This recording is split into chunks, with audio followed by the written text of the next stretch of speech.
መድረኩ ያንተ ነው። ዲያቆን ሚኪያስ እሺ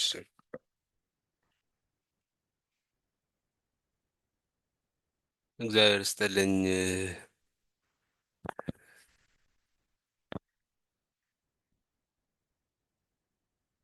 እንደምን አደራችሁ? ይሰማል? እግዚአብሔር ይመስገን። እኛ ጋር ገና እግዚአብሔር ይመስገን። የመሸ ነው። እኛ ጋር እሺ እሺ።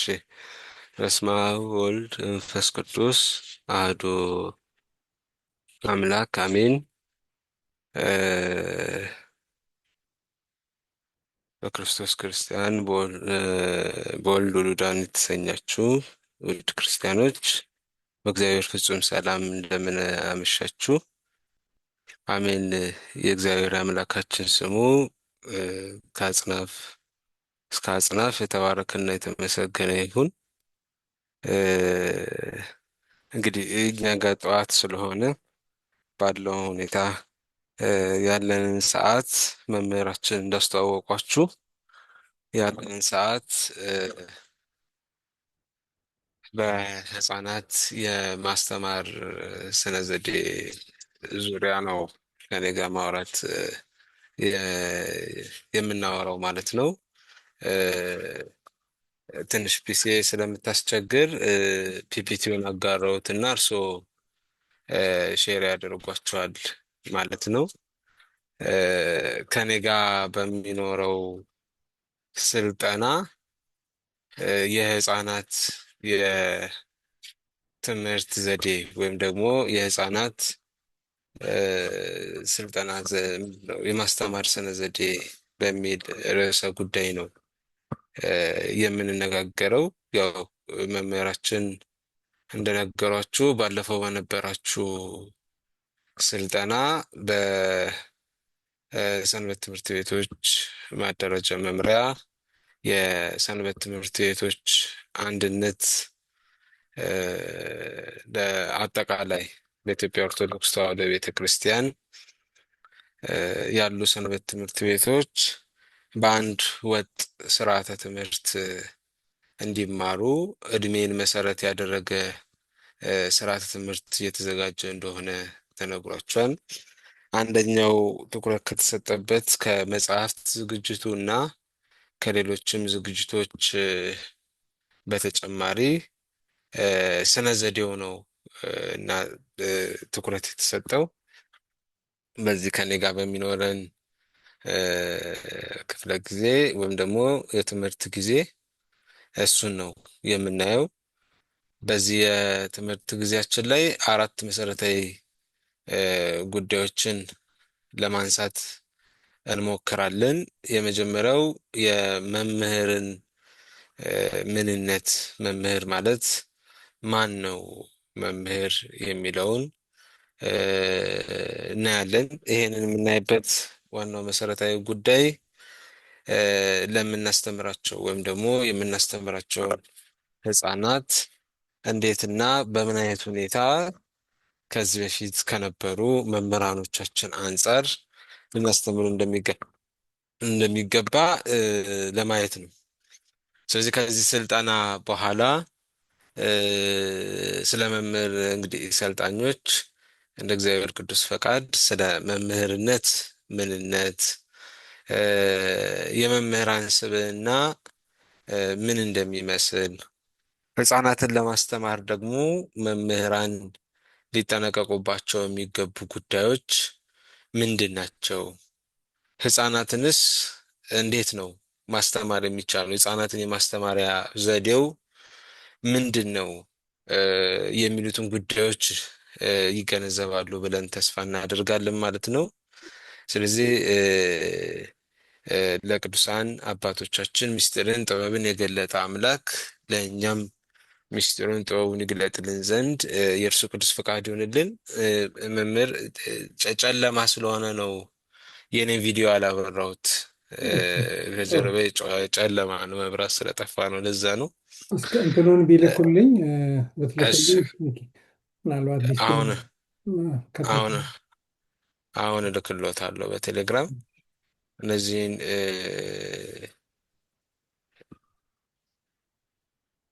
ጉዳዮች እያነሳን የምንሄድ ይሆናል ማለት ነው።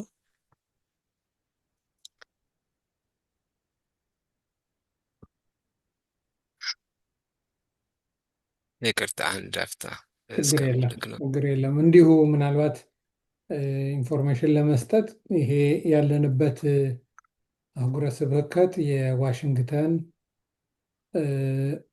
ኦሪገን እና አይዳሆ ሶስት ስቴቶችን የያዘ ነው። በዚህ ውስጥ 16 አብያተ ክርስቲያናት ይገኛሉ።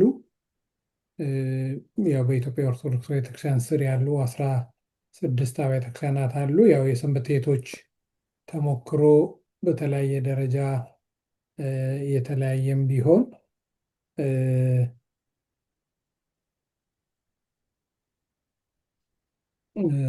ጥሩ፣ ምናልባት እንትኑን ለመክፈት እስኪመች ድረስ ብዬ ነው። ምናልባት ጥሩ፣ ስክሪኑ አሁን ሼር ማድረግ የሚችል ይመስለኛል።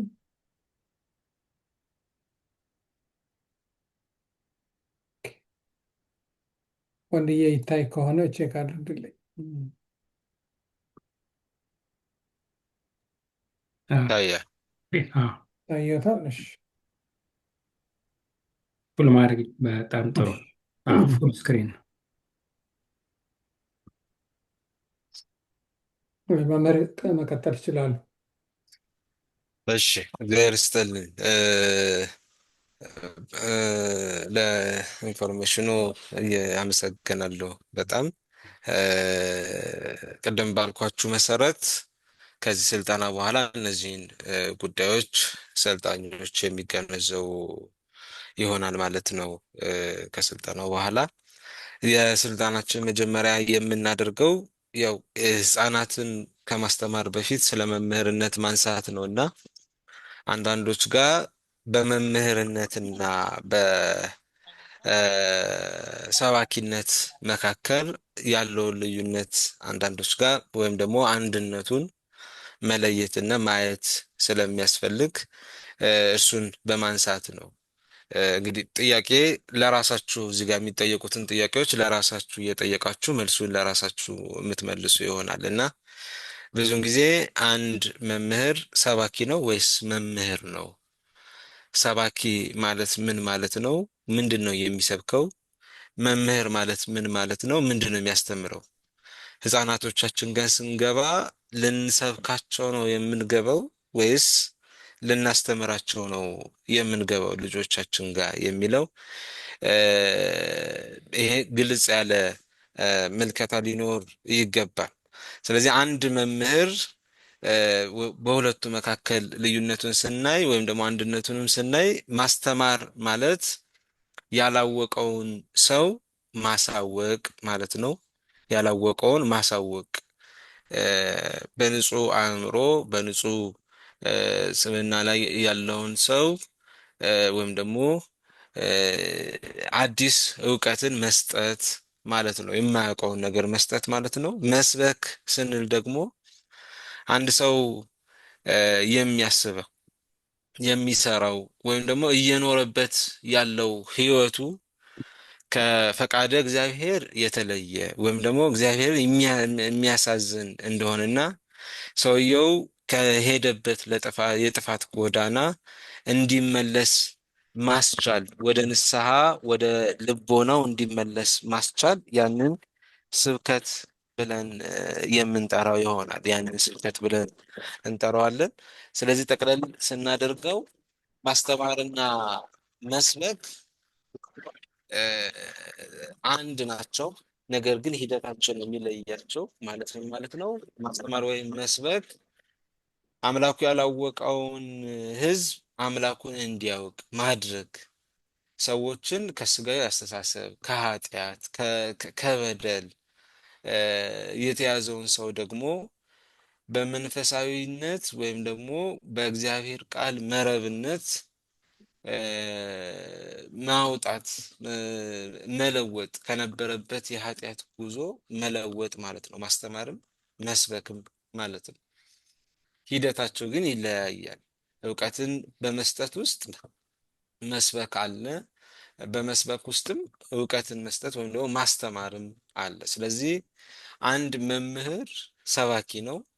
ሰባኪም ደግሞ መምህር ነው። ሰውን ያላወቀውን ነገር ያሳውቃል። እንዲሁ ደግሞ ከነበረበት እ፣ ያለማወቅ ህይወት ደግሞ ወደ ማወቅ እንዲመጣ ደግሞ እገዛ ያደርጋል።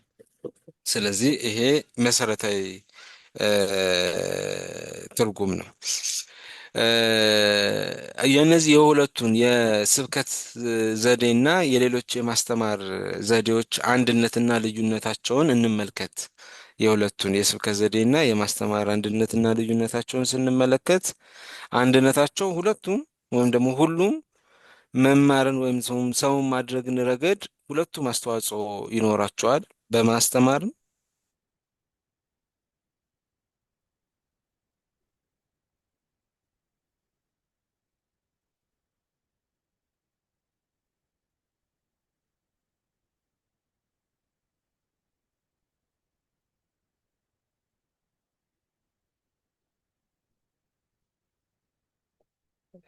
ይሰማል። አሁን ተመመቷል ድምፁ። እሺ፣ ሁለቱም ሰውን በመርዳትና ወይም ደግሞ አንድነት አላቸው። ማስተማርም መስበክም ስንል ልዩነታቸው ግን ስብከት ስንል በዝቅተኛ አእምሮ አስተሳሰብ ደረጃ ያሉትን ሰዎች ወደ ከፍተኛው ደረጃ እንዲመጡ እድልን ይፈጥራል። እ፣ ግለሰባዊ ጥረትን ስብከት የሰዎችን ግለሰባዊ ጥረት ላይ የሚያተኩር ነው። ማስተማር ስንል ግን የጋራ የህብረት ጉዳዮች ላይ የሚያተኩር በህብረት ልዩነቶችን ምንድን ነው አንድነት እውቀትን መስጠት ላይ የሚያተኩር ነው። ስብከት ሰውን ተቀባይ ብቻ ነው የሚያደርገው። አንድን ጥቅስ ጠቅሶ ማስተማር መንገር እግዚአብሔር እንዲህ ይላል ብሎ መንገር ላይ ወይም አንድ ሰዎቹን ተቀባይ ተማሪዎቹን ተቀባይ ብቻ የሚያደርጋቸው ነው። እ፣ ትምህርት የምንለው ግን አሳታፊ ሌሎችንም የሚያሳትፍና አንድነት በአንድነት እንዲካፈሉ የሚያደርግ ነው። ስለዚህ በአጠቃላይ ስብከትና ማስተማር ወይም ደግሞ ትምህርትና ስብከት ስንል ተመሳሳይነት ያላቸው ናቸው ማለት ነው። ይህንን በዚህ ረገድ አሁን ይህን ያነሳንበት ምክንያት ህፃናትን የሚያስተምሩ መምህራን ልንሰብክ ነው የምንገባው ወይስ ልናስተምር የሚል እ፣ አንዳንድ ጊዜ ጥያቄ ማለት ነው። ይህንን ያነሳን ይህንን ካነሳን ዘንዳ ወደ መምህርነት ምንነት ነው የምንገባው። መምህር ማን ነው? መምህር ምንድን ነው የሚለውን ጉዳይ እናነሳለን። ይህንን የምናነሳው ከመጽሐፍ ቅዱስ አንጻር ነው። መምህር ስንል መምህር የሚለው ቃል ማንን ነው ገላጭ በመጽሐፍ ቅዱስ ሊገልጥ የሚችለው ማንን ነው ስንል የመጀመሪያው መምህረ መምህራንን እግዚአብሔርን ነው። እግዚአብሔርን የሚገልጥ ስያሜ ነው። ምን ማለት ነው? እግዚአብሔር አምላክ እ፣ ከእርሱ በላይ መምህር የለም። ከእርሱ በላይ እ፣ ሰባኪ የለም። ከእርሱ በላይ የሚያስተምር የለም። የሁሉ በላይ መምህር ብለን ልንጠራው የምንችለው እ፣ የሚያስተምረውን ወይም ደግሞ ለ- ለእኛ የሚነግረንን ነገር ሁሉ ከራሱ የሆነ አምላክ እግዚአብሔር ነውና መምህር ብለን የምንጠራው እግዚአብሔርን ነው። ሌላኛው ስነ ፍጥረትን ነው። ስነ ፍጥረት መምህራን ተብለው ይጠቀሳሉ። ሰው እግዚአብሔር በተለያየ መንገድ ሰውን ያስተምረዋል። በተለያየ መንገድ ያስተምረዋል ስንል አንደኛው የሰው ልጅ ከሚያስተምርበት መንገድ አንዱ ፍጥረታት ናቸው። ፍጥረታት መምህራኖቻችን ናቸው። እንግዲህ መጽሐፍ ቅዱስን እ፣ ከፍተን በምናነብበት ጊዜ በተለያየ ቦታዎች ላይ እንስሳትን እ፣ ስነ ፍጥረቱን እያነሳ እ፣ እንድንማር ሲያመላክት ሲያሳይ እናያለን። ለምሳሌ አንዱን እንኳን እዚህ የመጽሐፈ ኢዮብን በዛው ስክሪኑ እንደምታዩት እንስሶችን ጠይቅ ያስተምሩማል፣ የሰማይ ወፎችን ይነግሩሃል። ለምድር ይህን እንዳደረገ የማያውቅ ማን ነው ከፍጥረታት መካከል? ስለዚህ እነሱ ያስተምሩሃል እያለ ስለ እግዚአብሔር ሕልውና ስለ እግዚአብሔር ፈጣሪነት እንደሚያስተምሩ ይናገራል። እና ፍጥረታት መምህራን ብለን እንጠራቸዋለን። ሰው ፍጥረታትን አይቶ የእግዚአብሔርን ፈጣሪነት የእግዚአብሔርን ሁሉን ቻይነት የእግዚአብሔርን እ፣ የማይመረመር እግዚአብሔር የማይመረመር መሆኑን መረዳት ይችላል። ስለዚህ መምህር የሚለው ሁለተኛው ለስነ ፍጥረት የሚጠቀስ ነው። ሶስተኛው ደግሞ እ፣ ሃይማኖትና ምግባርን አስተባብረው ለያዙ ለቅዱሳን ሃይማኖታቸውን ከምግባር ጋር አስተባብረው ለያዙ እግዚአብሔርን ላስደሰቱ ለቅዱሳን መምህራን ብለን እንጠራቸዋለን። ቅዱሳን መምህራኖቻችን ናቸው። በቃልም በተግባርም ለእኛ መምህራኖቻችን ናቸው። ስለዚህ መዝሙረኛው ቅዱስ ዳዊት ምን ይላል? የጻድቅ አፍ ጥበብን ያስተምራል፣ አንደበቱም የፍርድን ነገር ይናገራል እያለ ይናገራል። ስለዚህ ጥበብን ህይወታቸው አንደበታቸው ጥበብን የሚያስተምር ነው መምህር። ስለዚህ መምህር የሚለው ቃል የሚገልጠው ቅዱሳንን ነው። ሌላኛው መምህር የሚለው እንደ መጽሐፍ ቅዱሱ ቃል የሚገልጠው ማንን ነው ካልን የተመረጡ አደራም የተቀበሉ ሰዎችን መምህራን እያለ ይጠራቸዋል። በኋላ እንመጣበታለን። እ፣ በመጽሐፍ ቅዱስ ለመምህርነት ሰዎች ከሚመረጡበት አንደኛው ነገር በዚህ በሐዋርያው ቅዱስ ጳውሎስ ለጢሞቴዎስ ልጁ በጻፈበት መልእክት ላይ ብዙ ሰዎች የመሰከሩለትን ከእኔም የሰማኸውን ሌሎችን ደግሞ ሊያስተምሩ የሚችሉ ለታመኑ ሰዎች አደራ ስጥ ነው የሚለው። ሊያስተምሩ የሚችሉ ለታመኑ ሰዎች። ስለዚህ ለተመረጡና አደራን የሚቀበሉ ሰዎች መምህራን ብለን እንጠራቸዋለን። እንግዲህ ቤተ ክርስቲያን በተለያየ መልኩ እኛንም መርጣናለች። በተለያየ መልኩ ለእኛም አደራን ደግሞ በያለንበት አካባቢ ደግሞ አነሰም በዛም በጥቂቱም በብዙም አደራን ሰጥታናለች። ስለዚህ ለእነዚህ ሰዎች መምህራን ብለን የምንጠራቸው ይሆናል። ስለዚህ መምህር ማን ነው ብለን ስንጠይቅ ሰው በየትኛውም መድረክ በሚያስተምርበት ጊዜ ሕፃናትንም ይሁን ትላልቅ ሰዎችንም በሚያስተምርበት በቤተ ክርስቲያን መድረክ ላይ በሚያስተምርበት ጊዜ መምህር ብለን የምንጠራው ሁላችንም ይህን ጥቅስ እንደምናውቀው የሚያስተምር መምህሩ እግዚአብሔር ነው። እኛ መጠቀሚያዎች ነን። በእኛ ላይ አድሮ የሚያስተምር በእኛ ላይ አድሮ ቃሉን ለምዕመናን የሚሰጥ እግዚአብሔር አምላክ ነው። እግዚአብሔር አምላክ ነው። ስለዚህ መዝሙረኛ ቅዱስ ዳዊት እግዚአብሔር በአንድም መንገድ ወይም በሌላ መንገድ ይናገራል፣ ሰው ግን አያስተውልም ይላል። ስለዚህ በእኛ በኩል የሚናገር እግዚአብሔር ነው። ከእንደገና ማቴዎስ ወንጌል ላይም ስለምትናገሩት ነገር አትጨነቁ፣ በዚያች ሰዓት ስለምትናገሩትን ነገር ይሰጣችኋል፣ ምን እንደምትናገሩ አትጨነቁ፣ በእናንተ የሚናገር የአባታችሁ መንፈስ ነው እንጂ የምትናገሩ እናንተ አይደላችሁምና ያለ ይናገራል። ስለዚህ የሚያስተምር ትምህርትን የሚገልጥ እግዚአብሔር ነው። አሁን ወደ ዋናው ጉዳያችን ለመግቢያ ያህል ይህንን ካየን የመማር ማስተማር ጽንሰ ሀሳብ እንግዲህ ህፃናትን የማስተማር ስነ ዘዴ ነው የምንነጋገረው ብለናል። የመማር ማስተማርን ጽንሰ ሀሳብ በተወሰነ መረዳት ይኖርብናል። አንድ ሰው ተማረ የሚባለው ምን ሲሆን ነው? አንድ ሰው አስተማረ የሚባለው ምን ሲሆን ነው? መማር ማለትስ ምን ማለት ነው? ማስተማር ማለት በምናስተምራቸው ሰዎች ውስጥ ልናመጣ የሚገባው ጉዳይ ምንድን ነው? አሁን ህፃናትን ሰብስበን ብናስተምር ካለንበት ህይወት፣ ካለንበት ቦታ፣ ካለንበት ማህበረሰብ፣ ካለንበት ሀገር አንጻር ሰብስበን ስናስተምር አስተማርን ብለን የምንናገረው ምን ሲሆን ነው የሚለውን ነገር ስንመለከት እያንዳንዱን በተወሰነ እንመልከት።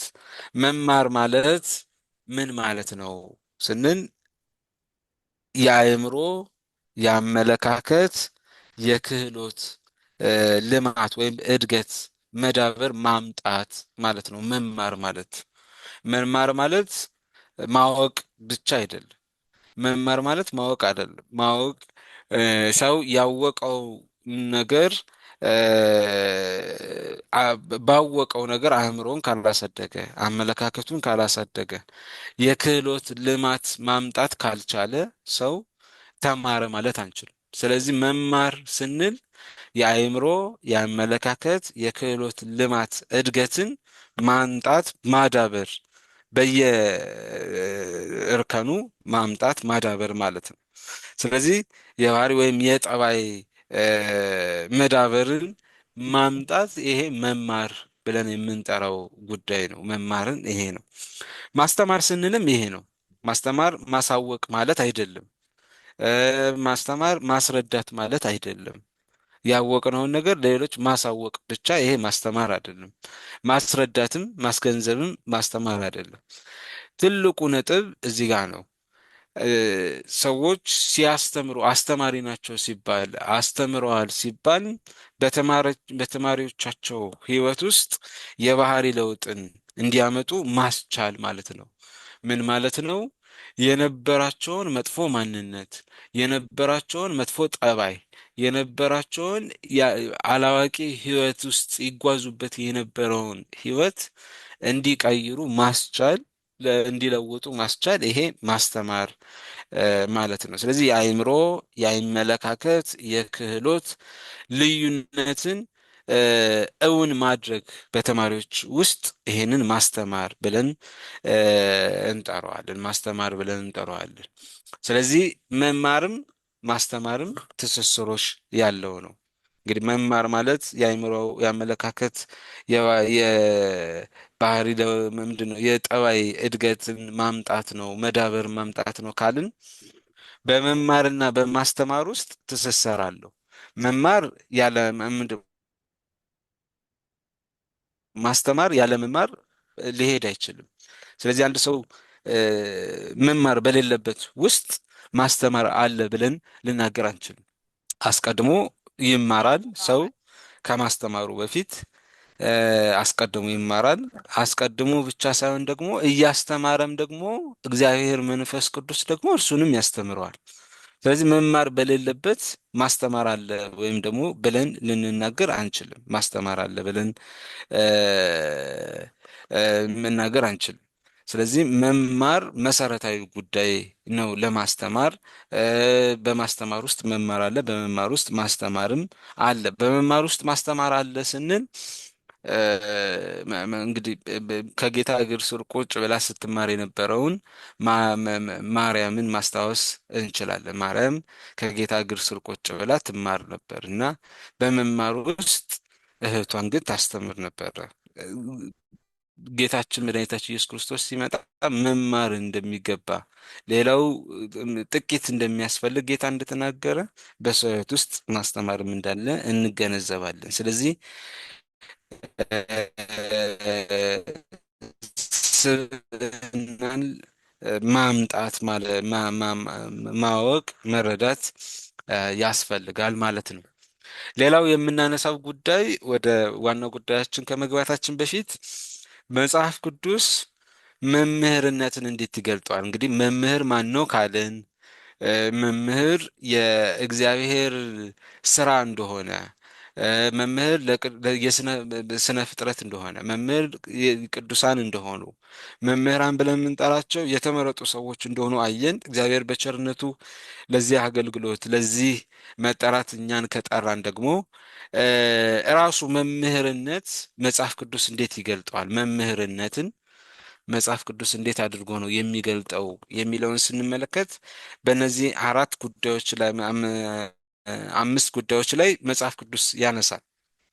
መምህርነት የእግዚአብሔር ምርጫና መምህርነት የእግዚአብሔር ምርጫና ትእዛዝ ነው።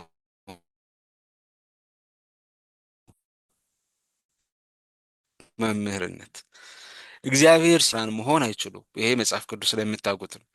ስለዚህ ምርጫ ነው፣ ትእዛዝ ነው። በያለንበት አካባቢ እግዚአብሔር በእኛ አድሮ ሌሎችን ሊያስተምር ሲፈልግ ይመርጠናል፣ ለአገልግሎቱ ይመርጠናል። መርጦም ደግሞ ያዝዘናል እንድናስተምር፣ እንድንመክር፣ መልእክቱን እንድናስተላልፍ። ስለዚህ ምርጫና ትእዛዝ ነው። የእግዚአብሔር ስራ ነው መምህርነት። ቅድም ብለናል። የእግዚአብሔር ስራ ነው። መምህርነት ማስተማር ነው። ክርስቲያን መመለስ ነው። መምህርነት የአእምሮ የአመለካከት እድገትን ማምጣት ነው። የእግዚአብሔር ስራ ነው። በወንጌሉ ምንድን ነው የሚለን? ከዚህ በረት ያልሆኑ ሌሎች ብዙ በጎች አሉኝ፣ እነሱን ደግሞ ላመጣ ይገባኛል ይላል። አንድ መምህር ከቤተ ክርስቲያን ህብረት ያልተቀላቀሉትን ማምጣት፣ በምግባር ደግሞ ጉድለት ያለባቸውን አስተካክሎ ደግሞ ወደዚህ ህብረት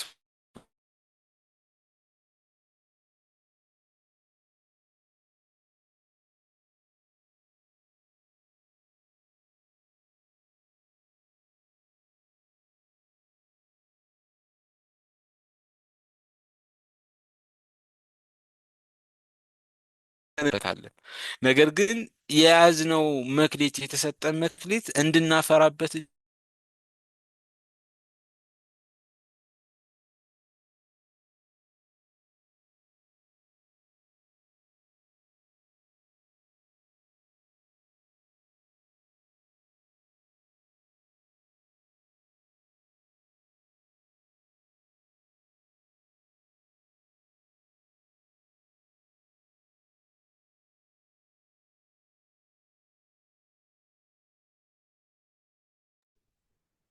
ያው የኢትዮጵያ ኔትወርክ ትንሽ ያስቸግሯቸው ይመስለኛል። እንጠብቃለን መምህሩን። እሺ ቀሲስ መምህሩ እስኪገቡ ድረስ አዎ እባካችሁ ስም ብቻ የጻፋችሁ አላችሁና ሙሉ ስምና ከየት ደብር እንደመጣችሁ እባካችሁ ጻፉልን። አሁን 31 ተሳታፊዎች አላችሁ። አብዛኛው ተጽፏል፣ ግን የተወሰናችሁ አላችሁ ስም ብቻ የሆነ ወይንም ደግሞ አይፎን ብቻ የሚል ወይንም ደግሞ በልጆች ስም የገባችሁ አላችሁ እና እባካችሁ ስም ሙሉ ስምና የመጣችሁበትን ደብር ጻፉልን።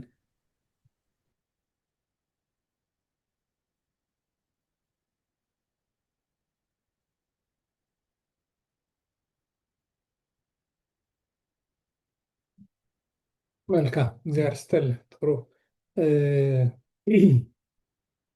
እንግዲህ ኢትዮጵያ ክረምት ነው እንደምታውቁት፣ ዝናቡ አለ፣ መብራት መጥፋቱም አለ በየጊዜው እና የዛ የኔትወርክ ችግር ነው። ምናልባት ያው መሰረታዊ ስልጠናዎቹን ከኢትዮጵያ ከማግኘት አንጻር ነው። ወደፊት የምናዘጋጃቸው ስልጠናዎች እዚሁ ባሉ ወንድሞች እህቶች ስለሚሆን ምናልባት እንደዚህ ያህል ችግር ላይኖርብን ይችላል። አሁንም ትዕግስታችሁን እንጠይቃለን። እስካሁን ምናልባት ወንድሙ መምህሩ እስኪመለሱ እስካሁን የተሰጠውን ትምህርት አንዳንድ ነጥቦች ሪቫይዝ ብታደርግልን።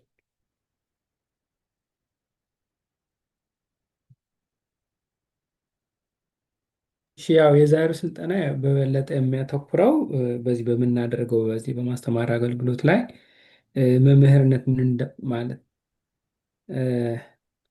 ድንገት ድምፄን ሰምተው መድረኩ ሲያዝባቸው ዝም እንዳያሉ መምህሩ ያለማቋረጥ ብለው እንግዲህ እንዳሉ ይታየኛል እና ዝም ብዬ ልቀጥል። ዲያቆን ሚኪያስ ገባ አለ ስማቸው አለ እስካሁን አልወጣም። ዲያቆን ሚኪያስ ሰማሃል?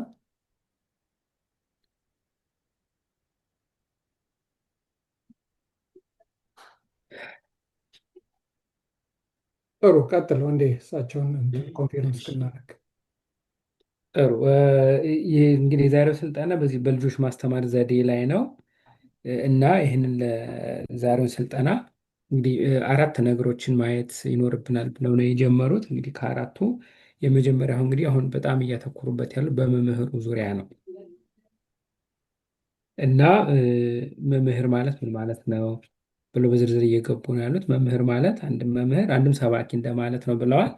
የመምህርና የሰባኪ ግን ደግሞ በዚያው ደግሞ ልዩነት እንዳለው እና እሱን ለየት አድርገው ነው ያወጡት። የሚመሳሰሉበት አለ፣ ልዩነት አላቸው፣ አንድነትም አላቸው ነው እና የመምህር የምንለው ተማሪዎችን ማስተማር ከማስተማር በታሻገር ደግሞ ተማሪዎችን እያሳተፉ ተማሪዎቹን በዕለቱ በሚሰጠው ርዕስ ላይ እያሳተፉ ያንን ስራ የሚያናግሉት ማድረግ እሱ አንድም መምህርነት ነው። ያንኛው ግን መቼም ሰባኪ ሲባል ያው ምንም እንኳን ርዕሱ ባይሆንም ግን ለመለየት ያህል ሰዎችን የሚያስተምር፣ የሚመክር፣ የሚገሰጽ ለንስሐ ሕይወት የሚያበቃ እንደዚህ የሚያደርግ ነው እና መምህሩ ከዚህ ይለያል አገልግሎቱ ማለት ነው። እሱ ከፍ አድርጎ እ፣ እውቀትን ማስጨበጥ ያወቁትን ደግሞ የተማሩትን ነገር ደግሞ ወደ ስራ እንዲተረጉሙት የሚያደርግ ነው። ይህ አገልግሎት እንግዲህ እንድናከብረው አሁን በጣም እንደውም ሲያወጡት በጣም ግር የሚያደርግ ምንድን ነው? መንፈሳዊም ስራ ነው፣ መንፈሳዊም አገልግሎት ነው፣ መጽሐፍ ቅዱሳዊም ነው እና ይህ በምናስተምርበት አገልግሎት ዋጋ የምናገኝበት መንግስተ ሰማያትም እስከምንወርስበት ደረጃ ድረስ የሚያደርሰን ልዩ አገልግሎት ነው እና ያው መምህራን የሚባሉ መምህራን ተብሎ እንደምንማረው መምህራን የሚባለው እግዚአብሔር ነው። እንግዲህ እሱ የበላዩን የመጀመሪያውን ይወስዳል። ከዚያ ደግሞ በተዋረድ ቅዱሳንን እነዚህን እናያለን። ቅዱሳንን መምህራን እንላቸዋለን። እና ይህንን ነው እንግዲህ የሚመስለው። ከዚያ በተረፈ ደግሞ በዚህ መማር ሰማር ሀሳብ ደግሞ ጽንሰ ሀሳቡ ራሱ ምን ማለት ነው? መማር ማለት እሱን እያስተማሩን ነው። መምህር ማለት አንድም ከዛ ደግሞ መማርም አለው በዚያው ላይ ግን ዋናው መማር ማለት በእርግጥ የአእምሮ የአመለካከት ለውጥ ማምጣት ነው። በቃ ትልቁ ነገር የሚፈለገው እሱ ነው። መማር ማለት እንዲሁ ዝም ብሎ ያው ከሆነ እውቀቱ ይሰበሰባል። ያ እውቀቱ ግን ዝም ብሎ ሲሰበሰብ የጋን መብራት ነው የሚሆነው። ግን ለውጥ ማምጣት ላይ ይገባዋል ማለት ነው። ማስተማር በዚህ ላይ እንግዲህ የአእምሮን የአመለካከትን ለውጥ እውን ማድረግ ነው። የተማሩትን ያወቁትን በህይወታቸው እንዲተረጉሙበት እንዲጨብጡበት ከዛም ከፍ እንዲሉበት ይህንን እውን ማድረግ ነው ማለት ነው። እና እንግዲህ ትልቅ ኃላፊነት እንደሆነ ያሳዩን። አሁን እንግዲህ በቅርቡ እየተከታተሉ እያሳዩን ያል ደግሞ በረራሱ መምህርነት ምንድን ነው ነው እና ሰው በራሱ ፍላጎት በራሱ መውደድ ወይም በራሱ መጠበብ የሚያመጣው ጉዳይ ሲሆን አንድም በእግዚአብሔር መመረጥ ፈቃድ እግዚአብሔርም ሲሆን ነው። በዚህ ላይ እና የእግዚአብሔር ምርጫም ትእዛዝም ሲሆን ነው። እና ትልቁ ነገር ግን በዚህ አገልግሎት ላይ ታምነን ብናገኝበት በረከቱ ብዙ እንደሆነ የምናተርፍበት መክሊት እንደሆነ የምንኖርበት ህይወት ማለት ነው። እና ትልቁ ነገር ደግሞ ከዚህ በላይ ደግሞ ምንድን ነው? ያው አባት ማለት በብዙ ይተረጎማል። አንድም እየተባለ ግን በዚህ በምንማርበት በዛሬው ርዕስ የእውቀት አባት እንዲባል መምህርነት አባትነት ነው። ከምን በላይ አባትነት ቀላል ኃላፊነት አለ። አባትነት እንግዲህ የወለደ አባት ለሚበላው ለምግቡ በጫንቃው ላይ ስለሚያደርገው ልብሱ እንደሚጨነቅለት ሁሉ መምህር ደግሞ ለተማሪዎቹ አባታቸው ነው እና የእውቀት አባታቸው ስለሆነ ምን ጨብጠው ይሄዳሉ፣ ምን አውቀው ይሄዳሉ፣ ምን የአእምሮ የእውቀት ለውጥ ያመጣሉ፣ በምን ህይወታቸው ይለወጣል በሚለው ተጨንቆ የሚያቀርብላቸው ለአእምሮ የሚሆን ለውስጣዊ ሁኔታቸው የሚሆን ስንቅን የሚሰጣቸው አባት ነው እና ትልቅ ተግባር እንደሆነ እንግዲህ እስካሁኑ ድረስ ባለ ይህንን ይመስላል የተማርነው። እንግዲህ ብዙ ያጎደልኩት ይኖራል። እንግዲህ የቀራችሁ ደግሞ ትሞላበታላችሁ።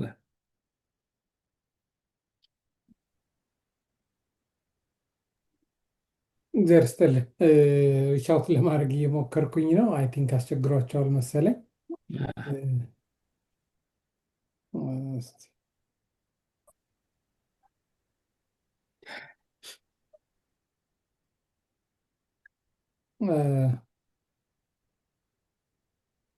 ይሰማል? ዲያቆን ሚኪ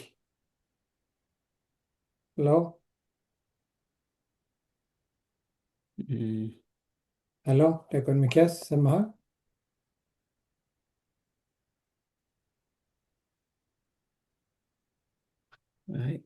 በአጠቃላይ አልገቡም ገና።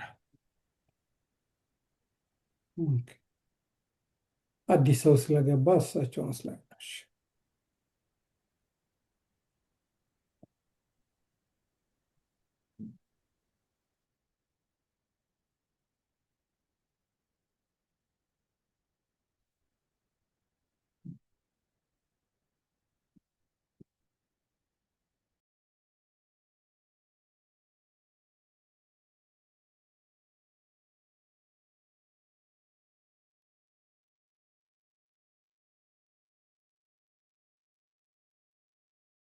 ይሰማል? አዎ ይሰማል።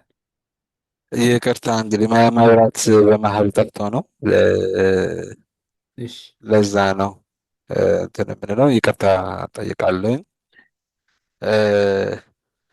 ቶሎ ቶሎ እያነሳሁኝ ለመሄድ ያህል ስለ መምህርነት እያነሳን ነበር። ስለዚህ መምህርነት አፍርተን የምንገኝበት መክሊት መሆኑን አይተናል። ከነገና ሰማያዊ ዋጋ መንግስተ ሰማያትን የምናገኝበት የስራ መስክ ነው። መምህርነትን መጽሐፍ ቅዱስ መኸሩ ብዙ ነው ሰራተኛው ግን ጥቂት ነው ብሎ እንደሚነግረን የእግዚአብሔርን ቃል ያላወቁ ወደ ቤተ ክርስቲያን መምጣትን የሚሹ እ፣ የነፍሳቸውን ድህነት ሽተው እ፣ በደጅ በአፋ ያሉ ብዙ ነፍሳት አሉ። እነርሱን መክሮ አስተምሮ ማምጣት ያላወቀውን እንዲያውቅ የተሳሳተውን እንዲመለስ ማድረግ የመምህራን ስራ ነው እና ሰፊ የስራ መስክ ነው። መንግስተ ሰማያትን ዋጋ የምናገኝበት የስራ መስክ መሆኑን መጽሐፍ ቅዱስ ይነግረናል። ሌላኛው መምህርነት የሚኖሩት ህይወት ነው። የሚናገሩት በቃል ብቻ የሚገለጽ ሳይሆን የሚኖሩት ህይወት ነው። መምህርነት በተግባር ኖሮት የሚያሳዩት ነው። ከዛ አባትነት ነው። የእውቀት አባት መባል ስለሆነ አባትነት እንደሆነ መጽሐፍ ቅዱስ እነዚህን ያስቀምጥልናል። ትንሽ ድምፅ መምህር አይሰማም? አሁን ጥሩ ነው እንደዚህ። ያ እሺ እሺ። ስለዚህ አባትነት ነው መምህርነት። ለልጆቹ አባት ሆኖ እህቶችም ካሉ እንደ እናት ሆኖ ቀርቦ ማስተማር፣ ሁለ ነገራቸውን መከታተል ነው መምህርነት።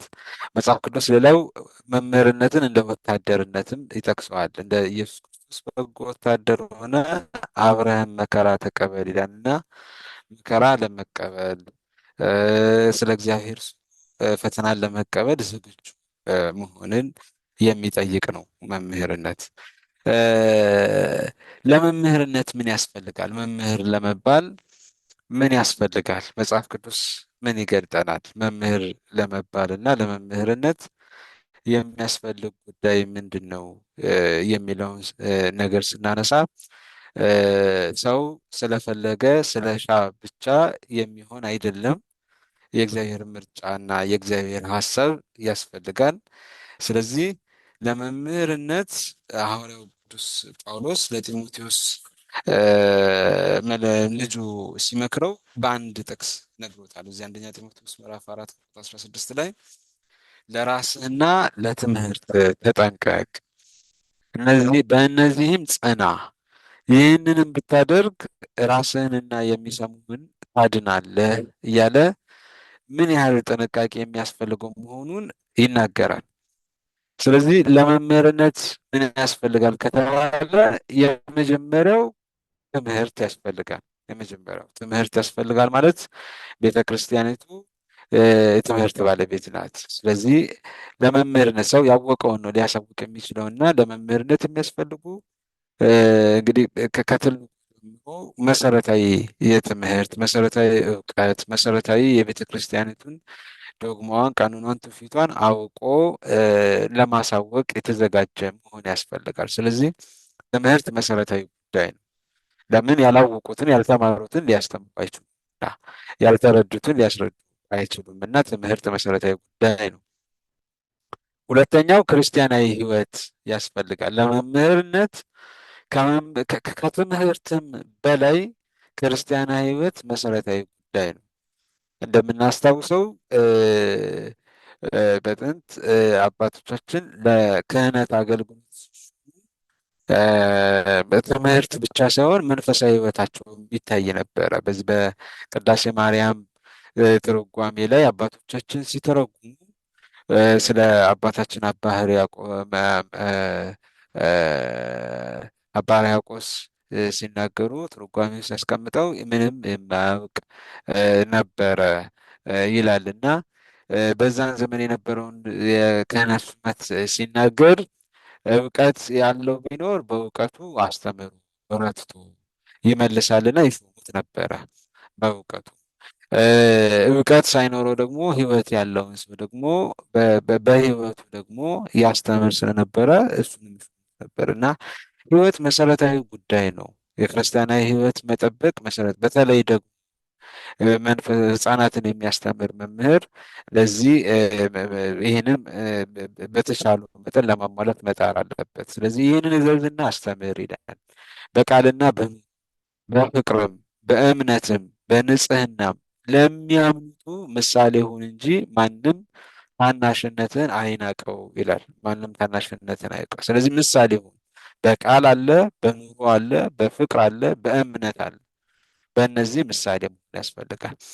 ሌላኛው አርአያ ክህነት ነው። አርአያ ክህነት ያለው ሊሆን ይገባል ለመምህርነት። ከትምህርት ከክርስቲያናዊ ህይወት በዘለለ የአባቶቻችንን አርአያ ክህነት የተላበሰ ሊሆን ይገባል። አባቶችን የማይመስል መምህር ልንለው አንችልም። ስለዚህ ካለባበሱ፣ ካነጋገሩ፣ ከትህትናው፣ ካቀራረቡ፣ ከአቋሙ ስናየው አርአያ ክህነትን የተላበሰ መንፈሳዊ አርአያነትን የያዘ ሊሆን ይገባዋል አንድ መምህር። ስለዚህ ለመምህርነት አርአያ ክህነት መሰረታዊ ጉዳይ ነው። ሌላኛው ዋጋ የሚያስገኝ ትጋትና ልፋት ያስፈልጋል። ዋጋ የሚያስገኝ አንዳንድ ጊዜ በአገልግሎት ሂደታችን ላይ እንለፋለን፣ እንጥራለን። ግን ለምንድን ነው የምንለፋው? እንዴት ነው መልፋትስ ያለብን? ማንን ይዘን ነው ልንለፋው ልንተጋ የሚገባውን ነገር ባለማወቅ ልፋታችን ከንቱ ሲሆን እንመለከታለን። ዋጋ የሚያስገኝ ግን ልፋትና ትጋት ያስፈልጋል ለመምህርነት። ምን ማለት ነው? አሁንም ቅዱስ ጳውሎስ ሲናገር በመልካም የሚያስተዳድሩት ሽማግሌዎች ይልቁንም በመስበክና በማስተማር የሚደክሙት እጥፍ ክብር ይገባቸዋል አለ። በመስበክና በማስተማር የሚደክሙት እያለ ናገር ክብር ይገባቸዋል እያለ ነው። ዋጋ ያለው ልፋት ነውና። ለምን? የሌላውን ህይወት የአእምሮ፣ የአስተሳሰብ፣ የክህሎት ለውጥ ማምጣት ስለሆነ ዋጋ ያለው ልፋት ነው። ስለዚህ ለመምህርነት ዋጋ የሚያስገኝ ትጋትና ልፋት ያስፈልገዋል። እግዚአብሔር ለእርሱ ቤት ትውልዱን ለመቅረጽ በምናደርገው ትጋት ውስጥ እግዚአብሔር የእኛን ትጋት፣ የእኛን ልፋት፣ የእኛን ቅንነት ተመልክቶ ዝም የሚል አምላክ አይደለም እና ዋጋን የሚከፍል አምላክ ተረድተን ልፋታችን፣ አገልግሎታችን ግን ዋጋ የሚያስገኝ መሆን አለበት። የመጨረሻው ትዕግስት ነው። ትዕግስት ለመምህርነት መሰረታዊ ጉዳይ ነው። ለመምህርነት በተለይ ደግሞ እንግዲህ በውጭው ዓለም ስለሆነ ያላችሁት በምታስተምሯቸው ልጆች መካከል፣ በህፃናት መካከል ባለው እንግዲህ ህፃናት ከእድሜያቸው አንጻር፣ ከቤተሰብ አስተዳደግ ሁኔታ አንጻር እና ከሌሎች ጉዳዮች አንጻር ትንሽ ትዕግስት የሚያስፈልገው አገልግሎት የህፃናት አገልግሎት መረዳት ያስፈልገዋል፣ ማቅረብ ያስፈልገዋል። በቤተሰባቸው መካከል የለመዱትን ጸባይ ይዘው እስከሆነ ድረስ እዚህ የሚመጡት በትዕግስት ነገሮችን ለማቀየር ማስተካከል ያስፈልጋል እና መጽሐፍ ቅዱስ ስለ መምህርነት ሲናገር በትዕግስቱ የሚታወቅ ከሰው የማይጣላ ሊጣላ አይገባውም እያለ ነው ሐዋርያው ቅዱስ ጳውሎስ የሚናገረው። የጌታን ባሪያ ለሰው ገር ለማስተማርም የሚበቃ ለትዕግስትም የሚጸና ሊሆን እንጂ ሊጣላ አይገባውም፣ ትዕግስት የለሽ ሊሆን አይገባውም እያለ ሲናገር ነው። ስለዚህ ትዕግስት ለመምህርነት መሰረታዊ ጉዳይ ነው። ታማኝነት ሌላው ደግሞ ለመምህርነት ምን ያስፈልጋል? ታማኝነት። ለመረጠን ለዚህ አገልግሎት ለመረጠን አምላክ ለራሱ ለመምህርነት ለሙያው ለራሳችን ለገባነው ቃል ኪዳን ታማኞች ልንሆን ይገባል። መቀሌ ነው። ይሰማን? ሄሎ ይሰማል። ይሰማን? እሺ፣ በመሀል ድምፅ ሰምቼ ነው። እሺ፣ ታማኝነት መሰረታዊ ጉዳይ ነው። መሰረታዊ ጉዳይ ነው። ስለዚህ ለራስ ለእግዚአብሔር ለተቀበልነው ኃላፊነት ታማኞች ልንሆን ይገባል። መጽሐፍ ቅዱስ ለመምህርነት የሚበቃ ሰው ራሱ በታማኝነት የተመሰከረለት እንደሆነ ብዙ ሰዎች የመሰከሩለትን ከእኔም የሰማኸውን ሌሎችም ደግሞ ሊያስተምሩ የሚችሉ ለታመኑ ሰዎች አደራ ስጥ ነው የሚለው። ለታመኑ ታምነው ለተገኙ ሰዎች አደራ ስጥ ነው የሚለው። ስለዚህ ታማኝነት ከዚህ የሚጀምር ነው። ሌላው እዚህ ጋር የምናነሳው ማስተማር ከየትና በማን ሊጀምር ብለን እንጠይቃለን። አንድ መምህር ማስተማር የሚጀምረው ከማን ነው? ከማን ነው ማስተማር የሚጀምረው? አንዳንዶች ለሕፃናት ብለው የሚናገሩ ሰዎች አሉ። አይደለም። ከማን ማስተማር እንዳለበት መጀመር እንዳለበት የማይረዳ ሰው አለ እና ማስተማር ከየትና ከማን ነው የሚጀመረው ካልን መጽሐፍ ቅዱስ በአንድ ጥቅስ ነው የሚነግረን። የሐዋርያት ሥራ ምዕራፍ 1 ከቁጥር 18 ላይ ጌታችን መድኃኒታችን ኢየሱስ ክርስቶስ ለሐዋርያቱ በተናገረው ሁኔታ በሰፊ የሚያስረዳ ነው። በዚህ ጥቅስ ላይ ሐዋርያት ለአገልግሎት የተሰማሩት በእንዲህ አይነት ሁኔታ ነው። በኢየሩሳሌም፣ በይሁዳ፣ በሰማርያም እስከ ዓለም ዳርቻ ድረስ ምስክሮቼ ትሆናላችሁ የሚለው ልብ በሉ።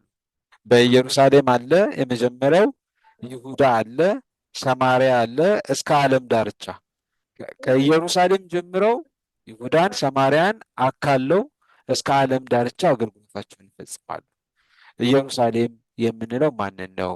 ይሁዳ የምንለው ማንን ነው? ሰማርያ የምንለው ማንን ነው የሚለው ይሄ መሰረታዊ ጉዳይ ነው። መሰረታዊ ጉዳይ ነው። ስለዚህ ከማን ጀምር ከተባለ ማስተማር ከማን ነው የምንጀምረው ከተባለ ሁለት ጉዳዮችን እናንሳ። ማስተማር የምንጀምረው ከቅርብ እስከ ሩቅ ድረስ ነው። ከየት እንጀምር ከተባለ ማስተማርን ይሰማል። ማይክ ያላጠፋችሁ ሰዎች ካላችሁ እንቀጥል። እሺ፣ ማስተማርን ከየት እንጀምር ከተባለ ማስተማርን ከቅርብ እስከ ሩቅ ልንጀምር ይገባል። ቅድም ባነሳነው ጥቅስ ላይ በኢየሩሳሌም እስከ ይሁዳ፣ ሰማርያ እስከ ዓለም ዳርቻ ይላል። ኢየሩሳሌም የተባለው ራስን ከማስተማር ይጀምራል። ራስን ከማስተማር፣ ቤተሰብን ከማስተማር፣ አካባቢን ከማስተማር ጀምሮ እስከ ዓለም ዳርቻ ቅርብ የምንለው ራሳችንን፣ ቅርብ የምንለው ቤተሰባችንን፣ ቅርብ የምንለው እሱን ከማስተማር እስከ ሩቅ ድረስ ማህበረሰብን እስከ ማስተማር ድረስ የሚደርስ ነው። ስለዚህ ማስተማርን ከየት እንጀምር? ከቅርብ እስከ ሩቅ ድረስ፣ ከቀላል እስከ ከባድ ድረስ። ሌላኛው ከቀላል እስከ ከባድ ምን ማለት ነው? ቀላል አገልግሎት አለ ወይ? ቀላል ብለን የምንጠቅሰው ቀላል የምንለው የለም። የነፍስ ጉዳይ እኩል ነው። ነገር ግን ቀላል ብለን የምናነሳው አንዳንዶች ህፃናትን ማስተማር ቀላል መስሎ ሊታያቸው ይችላል። በፍጹም እንደውም ህፃናትን ማስተማር ከባድ ነው። ለምን? ንጹህ ወረቀት ላይ መጻፍ ስለሆነ፣ ንጹህ ወረቀት ላይ ምንም የማያውቁት ላይ መሳል ስለሆነ እንደውም ከባድ ነው። ግን ከቀላል ወደ ከባድ ስንል ግን ፈተና ከሌለበት፣ ምንም ምንድነው ግልጽ ከሌለበት፣ ለምን ታስተምራላችሁ፣ ለምን ትሰብካላችሁ፣ ለምን ትናገራላችሁ የሚል ከሌለበት አንስቶ ውስብስብና አስቸጋሪ ወደሆነው አገልግሎት ራስን ለመስዋዕትነት እስከ መስጠት ድረስ በሚደርስ አገልግሎት ውስጥ ማገልገል ይገባል። ስለዚህ አንድ መምህር ከየት ሊጀምር ካለ ከቅርብ እስከ ሩቅ፣ ከቅርብ እስከ ሩቅ ሊጀምር ይገባዋል።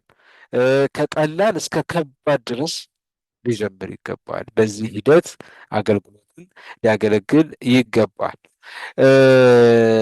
ለምንድን ነው የምናስተምረው? አሁን ልጆቻችንን ሰብስበን እናስተምራለን። ለምንድን ነው ልጆቻችን የምናስተምራቸው ወይም ደግሞ ህፃናትን የምናስተምራቸው? ለምንድን ነው? እነዚህ ልጆች አንድ መምህር መድረክ ላይ ሲወጣ የሚያስተምረው ለምንድን ነው? ለምንድን ነው? ዓላማው ምንድን ነው?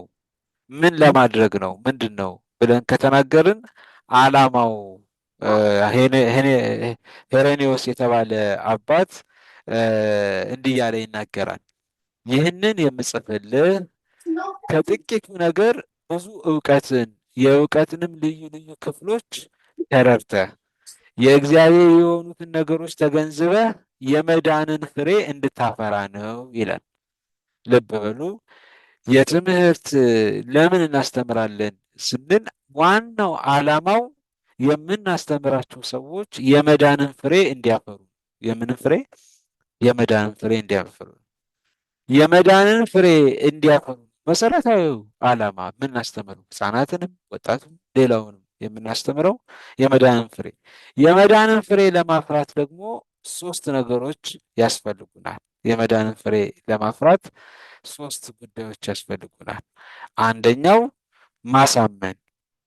ማሳመን ነው። ማለት አሁን እንግዲህ እኛ የምናስተምረው አምነው የመጡትን ነው፣ እውነት ነው። ማሳመን ማለት በቂ ኦርቶዶክሳዊ እውቀት የሌላቸውን ሰዎች በቂ ኦርቶዶክሳዊ እውቀት እንዲኖራቸው ማድረግ፣ እንዳይናወጽና እንዳይንገዳገድ አድርጎ መትከል ነው። ይሄ የመጀመሪያው ጉዳይ ነው። የመዳንን ፍሬ እንዲያፈሩ ማለት ነው። ሁለተኛው ማሳተፍ ነው። አሁን እኛ እዚህ ደረጃ ላይ ነው ያለ ነው። ልጆቻችንን ስናስተምር የምስጢራተ ቤተክርስቲያን ተሳታፊ እንዲሆኑ ማስቻል ላይ ነው ትኩረታችን የምናደርገው። የምስጢራተ ቤተክርስቲያን ተካፋይ ለቤተክርስቲያን የቀረቡ እንዲሆኑ ማስቻል፣ ማሳመን አለ፣ ማሳተፍ አለ። ሶስተኛው ማስቀጠል፣ ይሄን አገልግሎት ይሄንን መንፈሳዊ ህይወት እንዲቀጥሉ እያደረግን እንዲያደርጉ ማስቻል። እየጾመ እየጸለየ አስራት እያወጣ ሰንበቴም እየጠጣ እየተማረ እያስተማረ እየጻፈ እየቀደሰ ዝስ ካህናት ትኖራላችሁ እያስቀደሰ አገልግሎቱ ከአባቶቻችን የተቀበልነው አገልግሎት እንዲቀጥል ማስቻል ነው። ስለዚህ አንድ መምህር ለምንድን ነው ማስተምረው ሲል የድነትን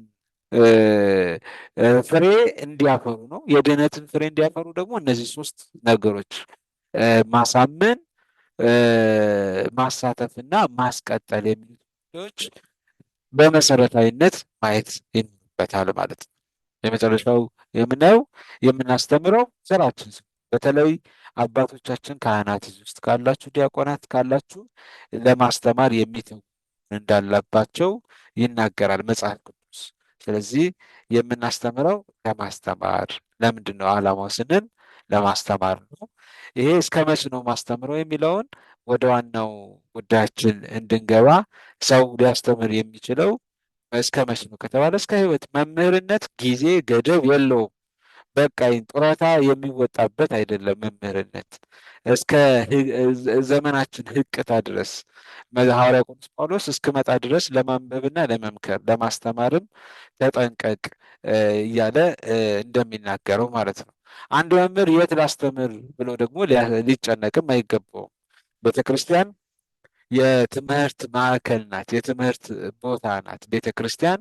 ስለዚህ በእናንተ ባላችሁበትም በያላችሁበት አሁን እየተማማርን ነው። ስለዚህ ባለው አጋጣሚ ሁሉ ሰው ወደ ቤተክርስቲያን መጥቶ ይማራል፣ መምህራን ያስተምራሉ። ሰው ባለበት ሆኖ ያስተምራል፣ ምዕመናንም ይማራሉ እና መምህር ባለበት የሚያስተምር መንገዶችን የሚጠቀም መሆን አለበት። መንገዶችን የሚጠቀም መሆን አለበት። እነዚህን እንዘላቸውና ወደ መሰረታዊ ወደ ልጆችን መንፈሳዊ ትምህርት የሚያስተምሩ መምህራን ሊያሟላቸው የሚገቡ መስፈርቶች ላይ እሱ ጋር እንገባለን ማለት ነው። ስላይዱን ፈጠን ያድርጉትና ልጆችን መንፈሳዊ ትምህርት 41ኛው ስላይድ ላይ ልጆችን መንፈሳዊ ትምህርት የሚያስተምሩ መምህራን ሊያሟላቸው የሚገቡ መስፈርቶች ምንድን ናቸው? ልጆችን የሚያስተምሩ መምህራን ሊያሟላቸው የሚገቡ መስፈርቶች ምንድን ናቸው ስንል እንግዲህ ልጆችን የሚያስተምሩ መምህራን ቅድም እንዳልነው መሰረታዊ ነገር የሚያስፈልጋቸው ትምህርት፣ እውቀት፣ መንፈሳዊ ሕይወት የሚያስፈልጋቸው ናቸው። በኋላ የምንመጣበት ይሆናል። ሊያሟላቸው የሚገቡ ነገሮች የመጀመሪያው ኦርቶዶክሳዊ እምነት መሰረታዊ ጉዳይ ነው። ሕፃናትን የሚያስተምሩ መምህራን ኦርቶዶክሳዊ እምነታቸው የጸኑ ይገባል። ይሄ ለምንድን ነው እንደዚህ የምንለው ካልን ትውልድ ናቸው። ሕፃናት የነገይቱ ቤተክርስቲያን ተረካቢዎች ናቸው።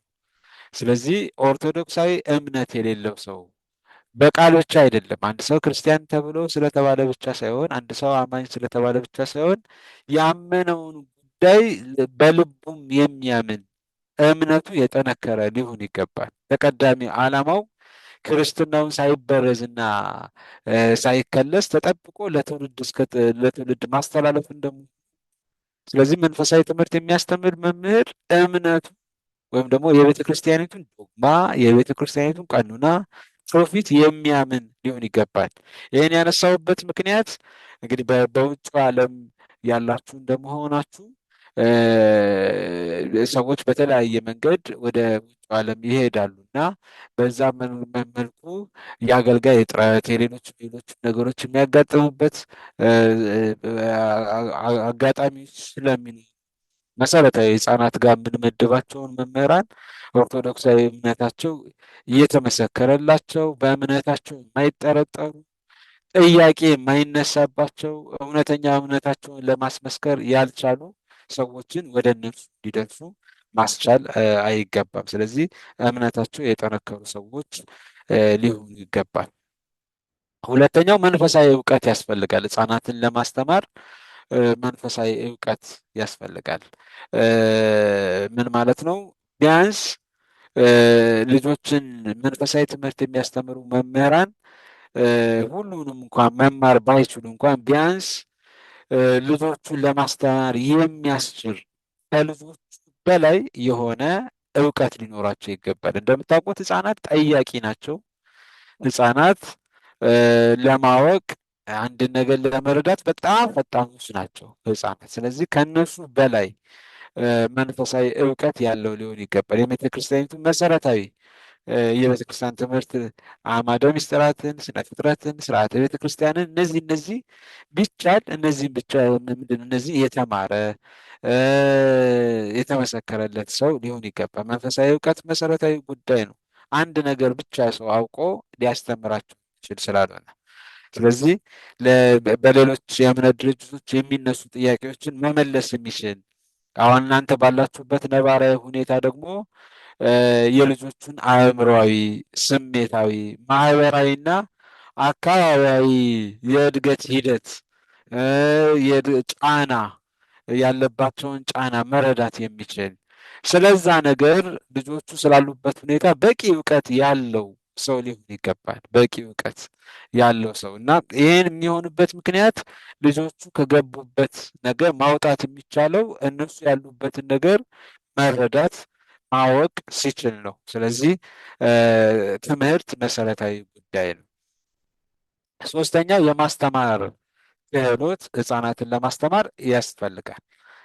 የማስተማር ክህሎት በሶስተኛ ደረጃ የምናነሳው የማስተማር ክህሎት ነው። የማስተማር ክህሎት ማለት ህጻናትን ማስተማር ወጣቶችን እንደማስተማር አይደለም። ስለዚህ የልጆችን ስሜት መረዳት ስለሚያስፈልግ ክህሎት ያስፈልገዋል። እውነት ለመነጋገር ይሄ እንግዲህ በሂደትም እየተላበስ መጣ ቢሆንም የማስተማር ክህሎት መሰረታዊ ጉዳይ ነው።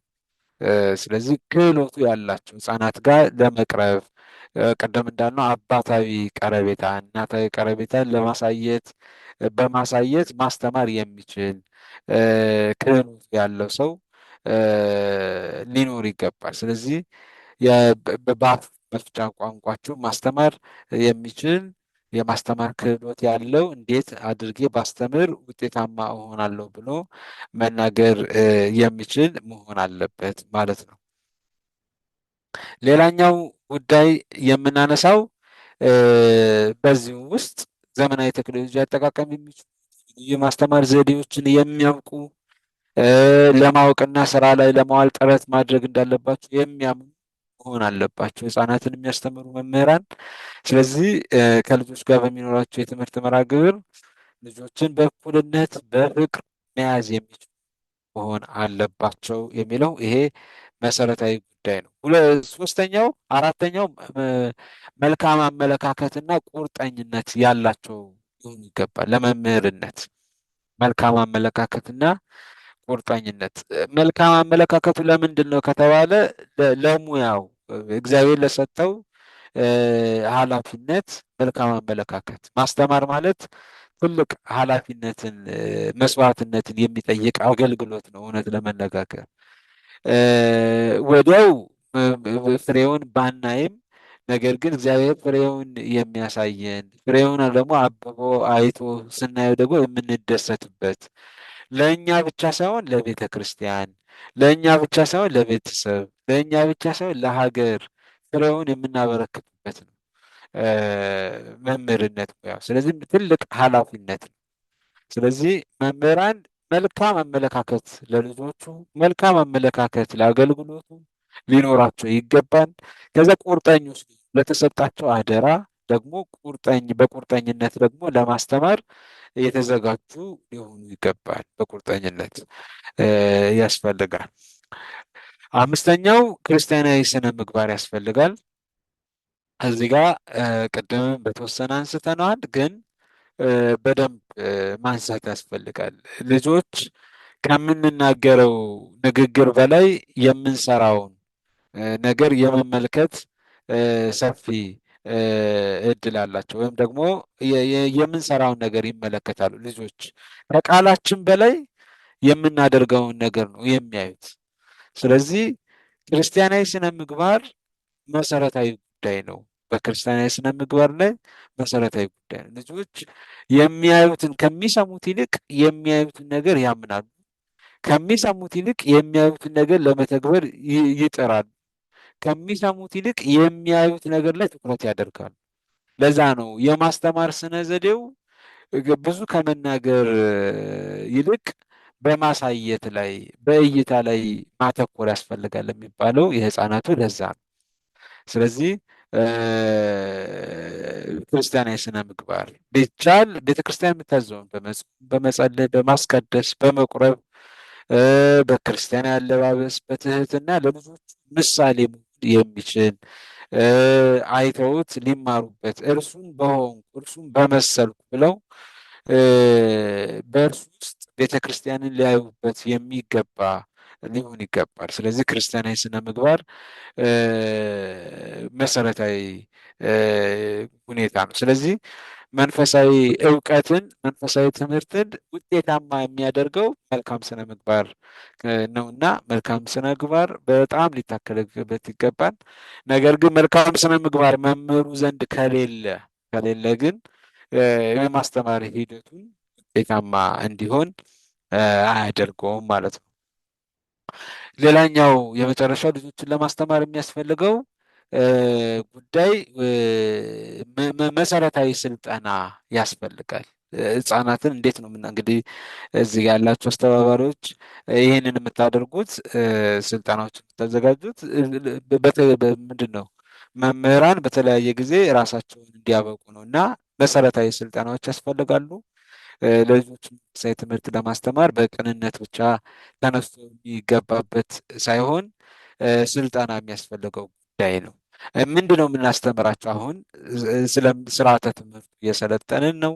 ምንድን ነው የምናስተምራቸው? እንዴት ነው የምናስተምራቸው? የሚለውን እያየንበት ነው። ስለዚህ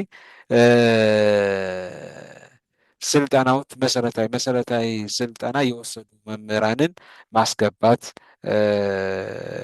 ያስፈልጋል።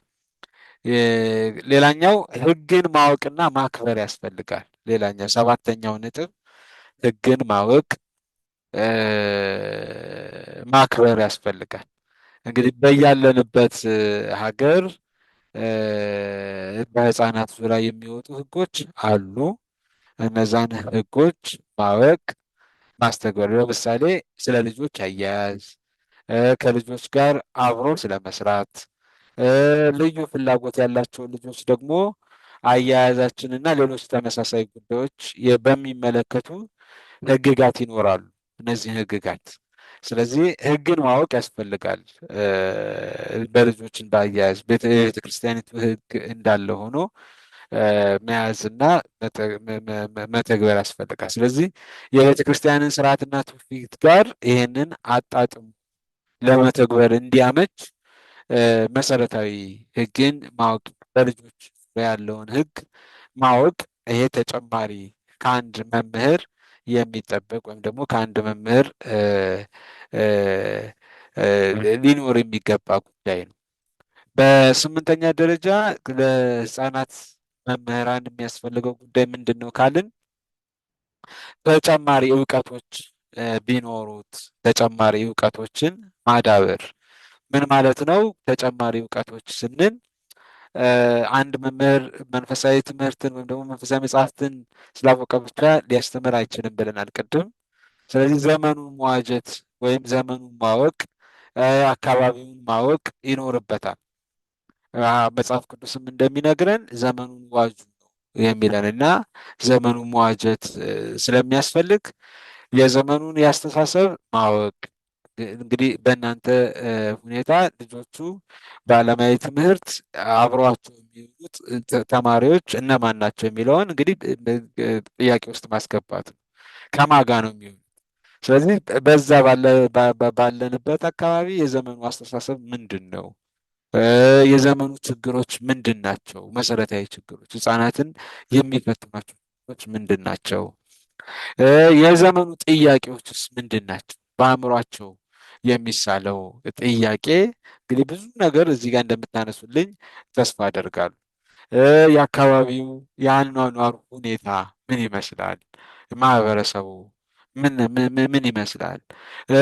የዘመኑ ስርዓተ ማህበር ማወቅ መሰረታዊ ጉዳይ። ይሄ ተጨማሪ እውቀት ለመምህሩ ያስፈልጋል። እነዚህን ካላወቀ አንድ መምህር ቃለ ምንድን ነው መጽሐፍ ቅዱስ ላይ ያለውን ብቻ ቃለ እግዚአብሔርን ብቻ ስለተናገረ ብቻ ውጤታማ አያሰኝም። ልጆቹን ለመረዳት እንዲያመቸው እነዚህን መሰረታዊ ጉዳዮች ማወቅ አለበት። ስለዚህ መሰረታዊ እነዚህ 8 ጉዳዮች ለህፃናትን ለሚያስተምሩ ሰዎች ሊያሟሏቸው ወይም ሊጠነቀቁባቸው የሚገቡ ጉዳዮች ናቸው። ሌላኛው ጉዳያችን የምናነሳው የማስተማር ስነ ዘዴያችን፣ ወደ መጨረሻ እየሄድን ነው። የማስተማር ስነ ዘዴያችን ምን ይምሰል የሚለው ነው። የማስተማር ስነ ዘዴያችን ምን ይምሰል? እንግዲህ ባለፈውም የስርዓተ ትምህርት ግንዛቤ መምህር ስንታየው እንደሰጣችሁ ተስፋ አደርጋለሁኝ። በዚህ በስርዓተ ትምህርቱ ላይ በመሰረታዊነት ህፃናትን በእድሜ ከፍሎ ለማስተማር ነው ጥረት የተደረገው ማለት ነው። ከዚህ አንጻር ግን ህፃናትን በየትምህርት ደረጃቸው የማስተማር ዘዴያችን የተለያየ ነው የሚሆነው። በተለያየ መንገድ ልጆችን እናስተምራቸዋለን። በጋራ የምናስተምራቸው ከሆነ በእያንዳንዱ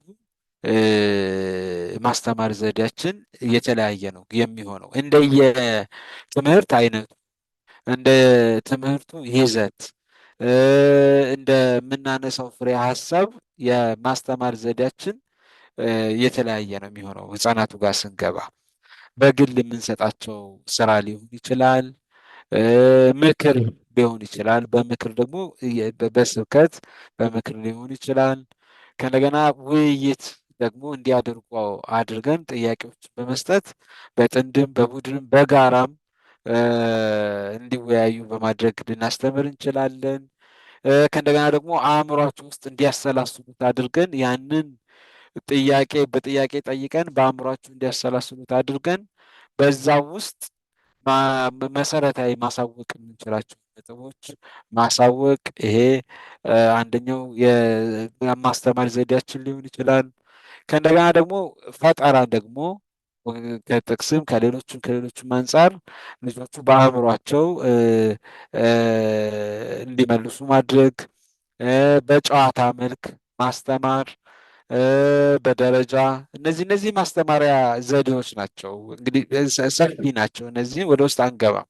ስለዚህ ትዕይንተ ገለጻ አለ፣ ገጠመኝ በታሪክ እንደየእድሜያቸው አይነቱና ጥልቀቱ ሊለያይ ይችላል እንጂ በእንዲህ አይነት መልኩ ልጆችን ልናስተምር ይገባል። አንዱን ብቻ እናነሳለን እዚህ ጋር። ለምሳሌ ልጆችን እንግዲህ እኛ በዚህ በስርዓተ ትምህርቱ ከ4 ዓመት እስከ 6 ዓመት ያሉትን ቅድመ መደበኛ ብለን እንጠራቸዋለን። ከ4 ዓመት እስከ 6 ዓመት ያሉ ህጻናቶቻችንን ቅድመ መደበኛ ትምህርት የሚማሩ ወይም ቅድመ አንደኛ ብለን እንጠራቸዋለን። ሰባት ዓመታቸው ሲሞላ ደግሞ አንደኛ ክፍል ገብተው 8 ዓመት ሁለተኛ እያልን ስርዓተ ትምህርቱ በዚህ አይነት ነው የሚሄደው እና በእነዚህ በትናንሾቹ ክፍሎች ውስጥ የማስተማሪያ ዘዴው ቃለ እግዚአብሔሩን ልጆቹ በአእምሯቸው ሊረሱት በማይገባ ሊረሱት እንዳይችሉ ተደርጎ በመንፈሳዊ ጨዋታዎች፣ በመንፈሳዊ መዝሙራት፣ በመንፈሳዊ ሂደት እንዲማሩ ማድረግ ነው። የመጀመሪያው ጨዋታ ተኮር የማስተማሪያ ስነ ዘዴ አለ። የህፃናት አቀራረብ ወይም ደግሞ የትምህርት አቀራረብ ሶስት አይነት መርሆች ሊኖሩት ይችላል። የመጀመሪያው ጨዋታ ለህፃናት ዋና ስራቸው ነው። ከእድሜያቸው አንጻር መጫወትን ይወዳሉ። ከእድሜ ኩዮቻቸው ጋር ለብቻቸው መጫወትን ይወዳሉ። ስለዚህ በተለያዩ ጨዋታ ተግባራት ውስጥ መሳተፍን ይወዳሉ። ስለዚህ ይህን አማራጭ ይህን አጋጣሚ ወደ ቃለ እግዚአብሔሩን ለማስተማር መጠቀም ያስፈልጋል።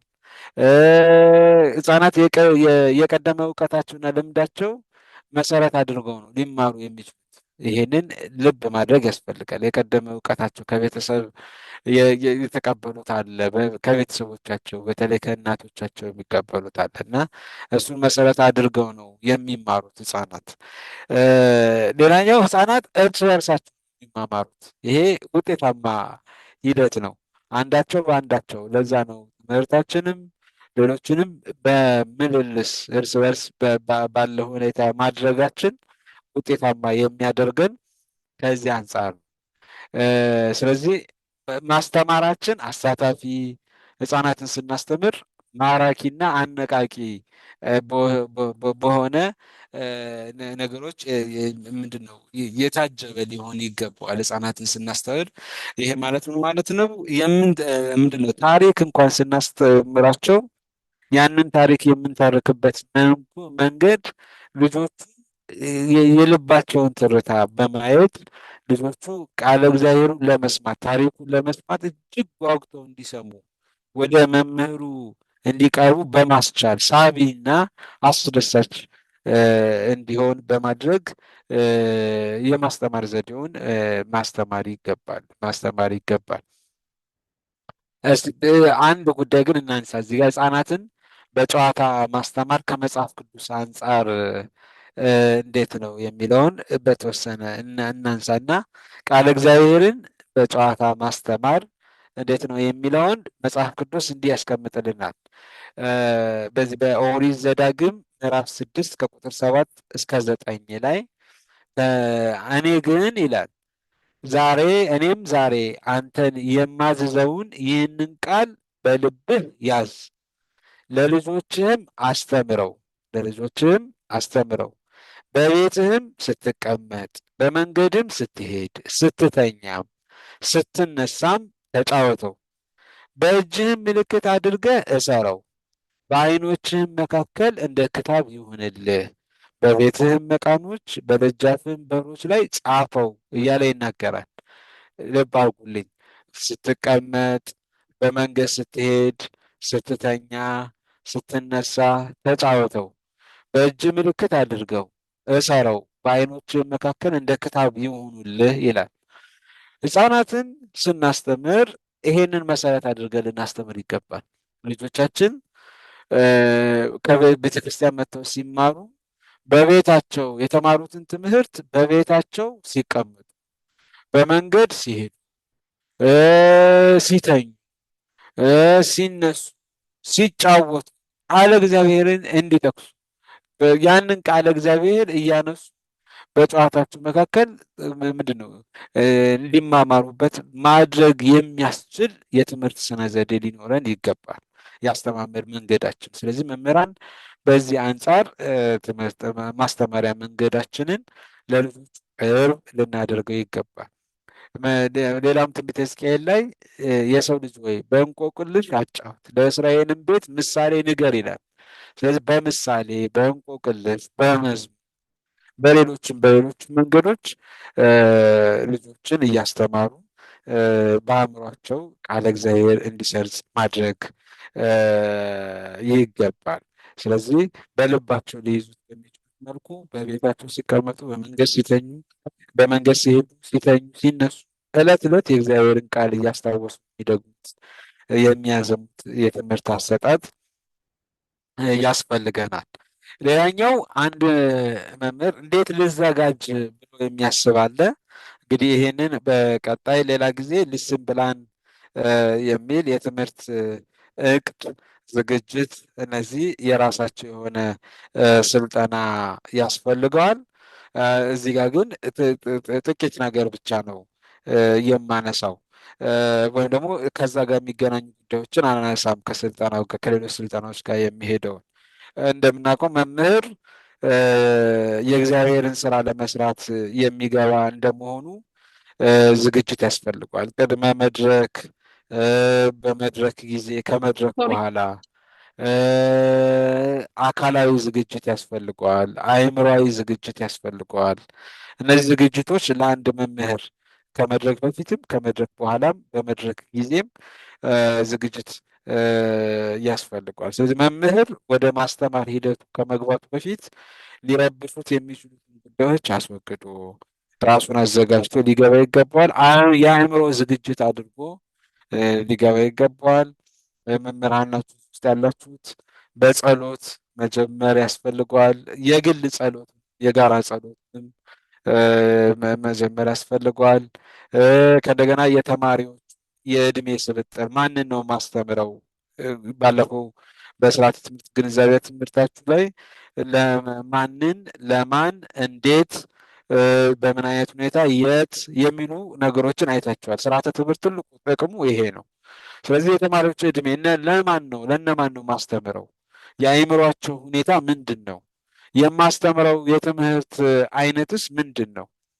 የልጆቹ የአእምሯቸውን ንቃት ምንድን ነው የሚለው ይሄ ቅድመ መድረክ ልንዘጋጅባቸው የሚገቡ ጉዳዮች ናቸው። ቅድመ መድረክ የምንዘጋጅባቸው ጉዳዮች ናቸው። ሌላኛው የማስተማሪያ ማስታወሻ ወይም ደግሞ ሊስን ፕላን አንድ መምህር ያስፈልጓል። ዛሬ አስተምር ተብሎ ሲገባ ምንድን ነው ማስተምረው? የትምህርት ዓላማ ምንድን ነው?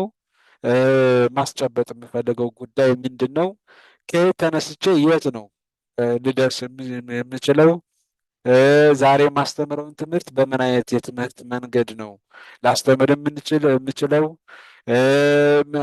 መረዳታቸውን እንዴት ነው ማወቅ የምችለው የሚለውን ጉዳይ የያዘ ሊስን ፕላን ያስፈልገዋል አንድ መምህር። ማስታወሻ ወይም ደግሞ ምን አስተምራለሁ የሚለው። ስለዚህ ከተቻለ የዕለቱን ትምህርት በአእምሮ ይዞ መግባት ይኖርበታል። ይሄ አካላዊ ዝግጅት የምንለው ነው። አካላዊ ለልጆቹ አንዳች መሰናከያ ላለመስጠት አለባበሳችንን ምንድን ነው ጠብቀን፣ ፀጉር አቋረጥም፣ ሌሎቹም ነገሮች የራስን አጽድቶ ነጠላ ለብሶ ቤተክርስቲያን ስርዓት ጠብቆ መግባት፣ ይሄ ከመምህር የሚጠበቅ ነው። የምታውቁት ስለሆነ ይህን እንዘለዋለን። የመጨረሻ ለዛሬ ስልጠናችን የምናየው ያስተማርነውን ትምህርት በተማሪዎቻችን ሕይወት ፍሬ ማፍራቱን በምን እንለካለን? እንግዲህ አንድ መምህር ማስተማር ብቻ አይደለም። ካስተማረ በኋላ ደግሞ ያስተማረውን ደግሞ መለካት አለበት። በተማሪዎች አእምሮ ውስጥ ወይም በተማሪዎች ሕይወት ውስጥ ፍሬ ማፍራቱን መለካት አለበት። አንድ መምህር ፍሬ ማፍራቱን መለካት አለበት። አንዳንድ ጊዜ ማስተማር ለብቻ እናተኩራለን። ምዘና የለም። ልጆቹ ተረድተውኛል አልተረዱኝም፣ አውቀዋል አላወቁም፣ ያስተማርኩትን ተግብረዋል አልተገበሩም የሚለውን የምንለካበት መንገድ የለም እና በምንድን ነው የምንለካው ካልን ሶስት ጉዳዮችን እናነሳለን። የመጀመሪያው ለመለካት መከታተል ያስፈልጋል። ልጆቻችንን በክርስቲያናዊ ኑሮ የታነጹ እንዲሆኑ፣ መሰረታዊ እሴቶችን የተላበሱ እንዲሆኑ፣ በጾም በጸሎት በምጽዋት ምስራተ ቤተክርስቲያን የሚሳተፉ እንዲሆኑ፣ በጎ ስራ በስነ ምግባር እንዲኖራቸው ልጆቻችን ከነቀፋ የጸዱ እንዲሆኑ ልጆቻችን መከታተል ያስፈልጋል። ይሄ ከዕለት ከዕለት ከልጆች ጋር በሚኖረን ሂደት መከታተል ያስፈልጋል። ካልተከታተልናቸው ልጆቹ አውቀው ብቻ ነው የሚሄዱት ወይስ ተረድተዋል የሚለውን መለካት ያስፈልጋል፣ በተለያየ መልኩ ማለት ነው። ስለዚህ ማረጋገጥ ደግሞ ያስፈልጋል። ከተከታተልም በኋላ ማስቀደሳቸውን የቤተ ክርስቲያንን ዶግማ፣ ቀኖና፣ ትውፊት እየጠበቁ መሆናቸውን ሕገ ቤተ ክርስቲያን ውስጥ መሆናቸውን በአበው ታሪክ መሰረት እየተጓዙ መሆናቸውን እነዚህን ማረጋገጥ ያስፈልጋል። ማየት፣ መከታተል፣ በምዘናም በሌሎች መልኩ መከታተል የሚያስፈልግ ይሆናል ማለት ነው። የመጨረሻው ጉዳያችን የመምህርና የተማሪ ግንኙነት ምን መምሰል አለበት ከተባለ መምህር ለተማሪዎች ቅርብ መሆን አለበት። ስለዚህ የመምህርና የተማሪ ግንኙነቱ የአባትና የልጅ ያህል ቅርብ ሊሆኑ ይገባል። አባትና ልጅ፣ አባት ልጁን ይወዳል፣ ልጅም አባትን ይወዳል። የሚወድበት መውደድ ግን የፍቅር ነው።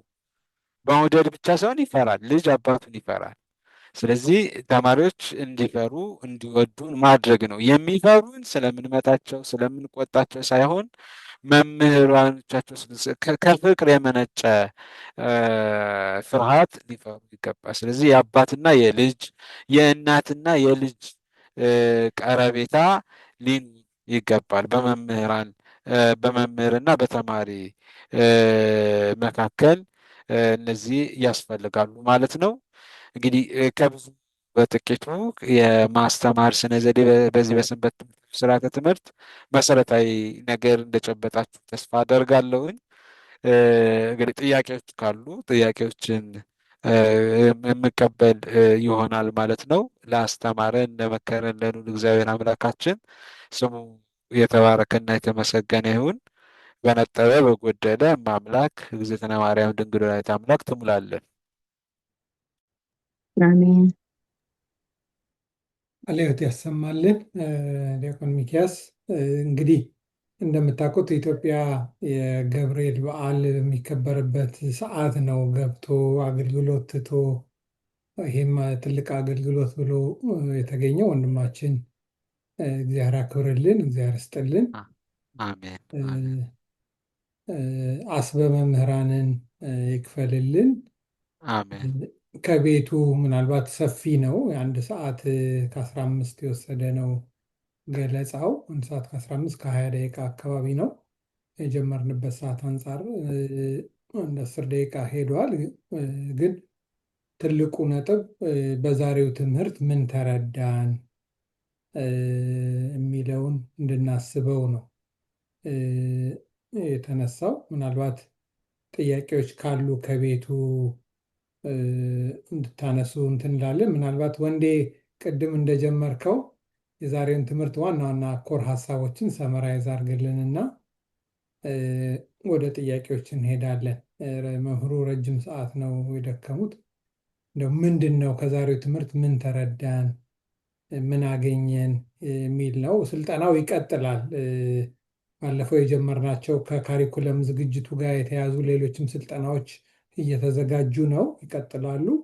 እንደው የዛሬው ትምህርት ምን ተረዳን የሚለው እንደው መምህሩ መስማታችንንም እንዲያረጋግጡ ብዬ ነው።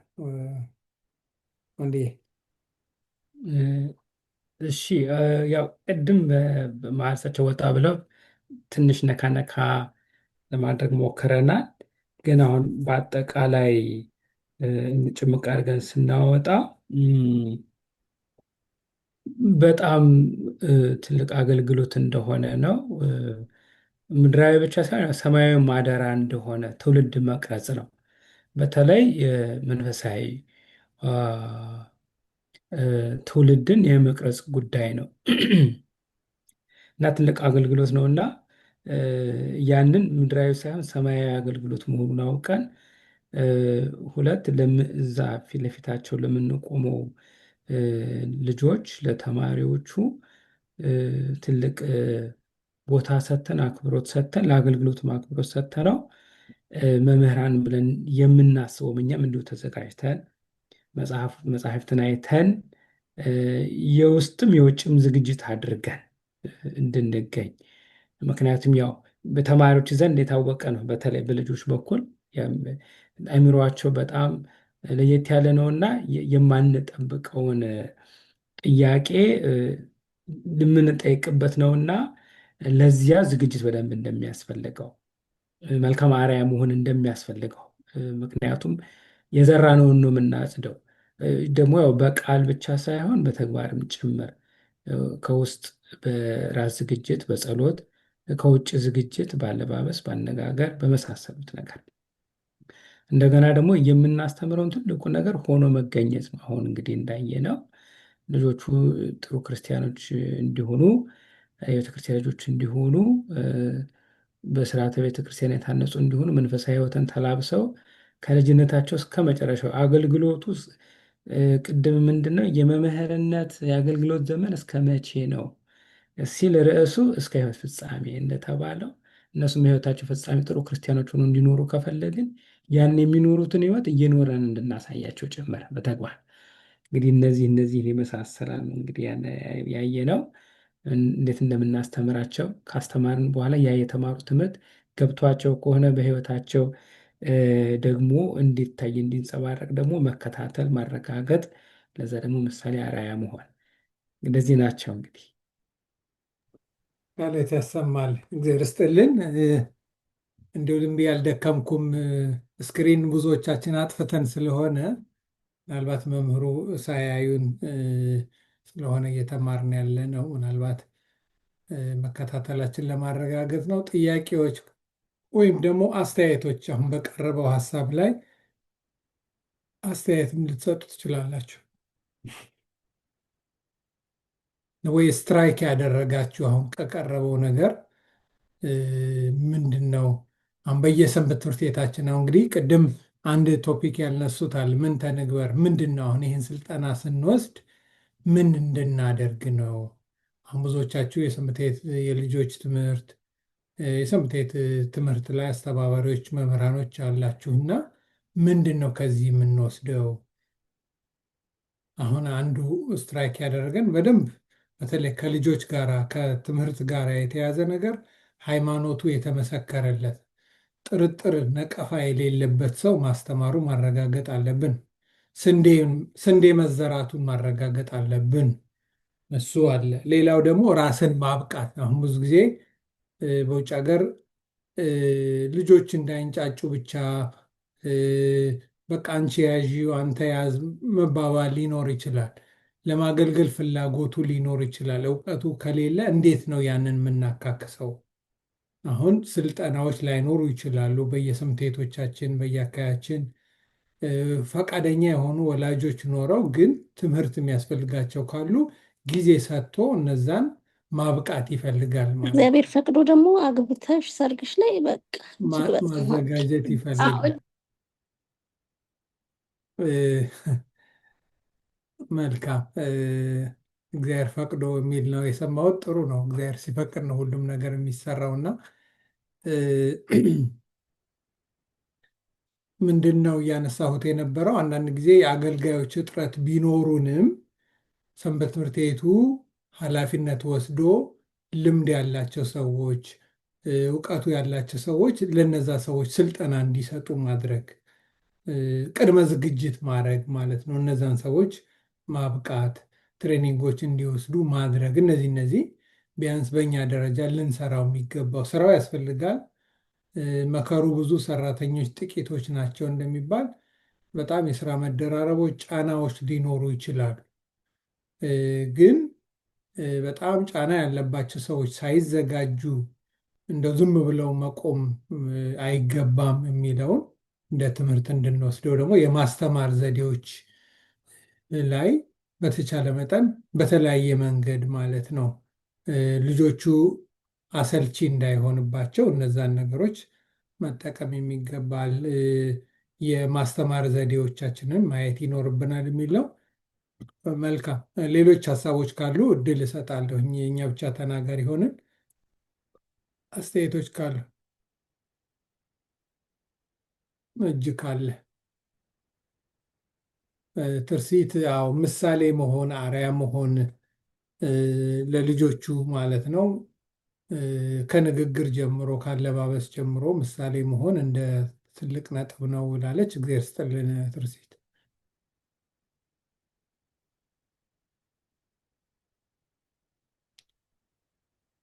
ሌሎች የምትጨምሩት ሀሳብ ካለ? ያው ይሄ ስልጠና ነው፣ የምክክር ነው። ይሄ የትምህርት ፕሮግራም ስብከት አይደለም ተብሏል። ቅድም ስብከትና ትምህርት ተለይቷል። ይሄ እኛን የበለጠ የማብቃት ጉዳይ ነው። ሌሎች ነጥቦች ካሉ እንደው ልጋብዝ እስቲ እዛ ውስጥ ካላችሁት ምን አገኛችሁ? ምን ተጠቀማችሁ? ተስፍሽ ስተው አንተን ስትራይክ ካደረገ ነገር እስቲ አንድ ነገር አንሳለን። እሺ አባታችን እንዴት አመሹ? ይፍቱኝ ባርኩኝ። እግዚአብሔር ይፍታ። አሜን። እኔ ብዙ ነገር ስትራይክ አድርጎኛል ብዬ እላለሁ። የመጀመሪያው ይሄ ሜቶዶሎጂ የሚባለውን ነገር ሪፍሬሽ ማድረግ በራሱ አንድ ትልቅ ኮንሰፕት ነው። ከልጆች ጋር እንዴት በተለይ የምናስተምርበት መንገድ ከመጽሐፍ ቅዱሳዊ አንጻር ምን አይነት አፕሮች መከተል፣ እንደገናስ ደግሞ በዛ ዙሪያ ላይ መጽሐፍ ቅዱስ ምን አይነት ሰፖርቲቭ ነው የሚለውን ነገር መረዳት በራሱ ደስ የሚያሰኝ ነገር አለው። ሌላው ግን ስትራይክም ያደረገኝ ግን ደግሞ ጥያቄም ኃላፊነትም ውስጥ የከተተኝ ብዬ የማስበው ሀሳብ መስፈርቶቹ እና ሪሊ አሁን በዚህ በኖርዝ አሜሪካ ባለው የሰንበት ትምህርት ቤቶች ኤክስፒሪየንስ ወይም ህይወት ያንን ፉልፊል እናደርጋለን ወይ? በተለይ አሁን የተጠቀሱትን ሀሳቦች ስክሪንሻት እያደረኩም ነበር እና እነሱን ሰዎች ፉልፊል አድርጎ ለህፃናቶቹ በተለይ እኔ ባለሁበት ኤሪያ የሁል ጊዜ ትልቁ ቻሌንጅ ለህፃናት የሚሆን መምህር ማግኘት ነው። በተለይ አንደኛ ከቋንቋም አንጻር፣ ሁለተኛ እንደገና ደግሞ አሁን ዲያቆኑም ሲገልጹት እንደነበረው የቤተክርስቲያንን እንደው መሰረታዊ የሚባሉ ነገሮች ኢቭን ቼክ ማድረጊያ ሜካኒዝሙ ራሱ የለንም አሁን ፎር ዛት ማተር እና የበለጠ እንግዲህ እንደነዚህ አይነት ትሬኒንጎች በበዙ ቁጥር ክፍተታችንን ነው አጉልቶ እያወጣ እያሳየን ያለው። ክፍተት በታወቀ ቁጥር ደግሞ ጥሩነቱ ምንድን ነው? ኦኬ ሶ ልንሰራበት የምንችልበት ኤሪያ ለካ እንዲህ አይነት ነገሮች አሉ ወደሚል አመላካች ሀሳቦች የሚወስድ ሆኖ አግኝቼዋለሁ እና ለመምህሩም እንግዲህ እግዚአብሔር ይስጥልን፣ የአገልግሎት ዘመኑን ይባርክ ለማለት እወዳለሁ። እግዚአብሔር ይስጥልኝ ቀስ እሺ፣ እግዚአብሔር ይስጥልን። ሌሎች አስተያየት መስጠት የምትፈልጉ? እንደተባለው የስራውን ኃላፊነት ነው። ተስፍሻ አሁን እንዳነሳኸው የመምህርነት ትልቅ ኃላፊነት ነው። ያ ማለት በቃ እኔ አልችልም አይገባኝም ብለን እንድንተወው ሳይሆን ለዛ ዝግጅት እንድናደርግ ማለት ነው። እንግዲህ ጌታችን ሐዋርያቱን 3 ዓመት ከ3 ወር አሰልጥኗቸዋል፣ አስተምሯቸዋል። እኛም ዝግጅት እንግዲህ የስራ ቢዚነትም ቢሆን ምንም ቢኖር ጊዜ ወስዶ አሁን በተለይ አዲሱ የሚመጣው ካሪኩለም በተወሰነ ደረጃ ምን ማስተማር እንዳለብን ይዘትን በተመለከተ ብዙ እገዛ ያደርጋል። አሁን ከዛ ምንድነው ከኛ ለዛ ለመምህሩም ለተማሪውም የሚሆነው መጽሐፍ በሚመጣበት ጊዜ የሚያስተምሩ ሰዎች አስቀድመው እንዲዘጋጁ እንዲያስቡበት፣ ሌሎችም ትምህርቶች ይኖራሉ። እንዴት ነው የሚያዘጋጁት? ያንን የማብቃት ስራዎች ይኖራሉ። ግን ትልቁ ቅድም እንደተባለው መንፈሳዊ ህይወት ወሳኝነቱ፣ መንፈሳዊ ህይወቱ ካለ ፍላጎቱ ካለ ወደዛ መድረስ ይቻላል እንጂ ይሄ እኔ ለዚህ አልተጠራሁም ብለን እንድንተወው አይደለም። ልክ ነቢዩ ኢሳያስ እንዳደረገው ማለት ነው። ወደ ህዝቤ ማንን ልላክ ብሎ ሲል እኔ ለምጽ አለብኝ እንጂ ለመላክ ፈቃደኛ ነኝ አለ። አሁንም እኛ የእውቀት ችግር፣ የስነ ምግባር ችግር፣ ብዙ ነገር ሊኖረን ይችላል። ግን እግዚአብሔር የእኛን ድካም ሞልቶ አስተካክሎ ለወንድሞች ለእህቶቻችን አርያ እንድንሆን ለቤተክርስቲያን ነገ ተተኪ የሚሆኑ ልጆች ለመፍጠር ላይ ድካም መልካም ስራ ለመስራት እንድንችል ያበቃናል፣ ለምጻችንን ያጠፋልናል የሚለውን እምነት ይዞ በዛ መሰማራት ነው። መልካም። ሌሎች መልእክቶች ካሉ እድል እሰጣለሁ። እንዲሁ የተወሰኑ መቀርባቸው ወንድሞች ነው የጠየቅኩትኝ። እጅ መስጠት ካላችሁ እንሰጣለን። ከሌለ መልእክት የቀጣዩን የስልጠና ቀን እናሳውቃለን። ምናልባት የሚቀጥለው ሳምንት የሚመች ከሆነ የሚቀጥለው ሳምንት እናካሂዳለን። ካልሆነ ከእነ መምህር ስንታየው ጋራ ተነጋግረን የቀጣዩን የስልጠና ቀን እናሳውቃለን። እንደተባለው መጀመሪያ 2 ቀን አድርገን ከዛ ደግሞ እያየን እናደርጋለን ያለው። ከመምህር ስንታየው ስነጋገር ቢያንስ 2 ሌሎች ስልጠናዎችም ሬዲ ሆኑ አሉ። አመቻችተን ጊዜውን ፍልሰታ ሳይገባ ብለን ሳስበን ስለነበረ ነው። ሁኔታዎች ለማሳወቅ እንሞክራለን። በእኔ በኩል ያሉት ማስታወቂያዎች እነዚህ ናቸው። ወንዴ መልዕክት ካለ?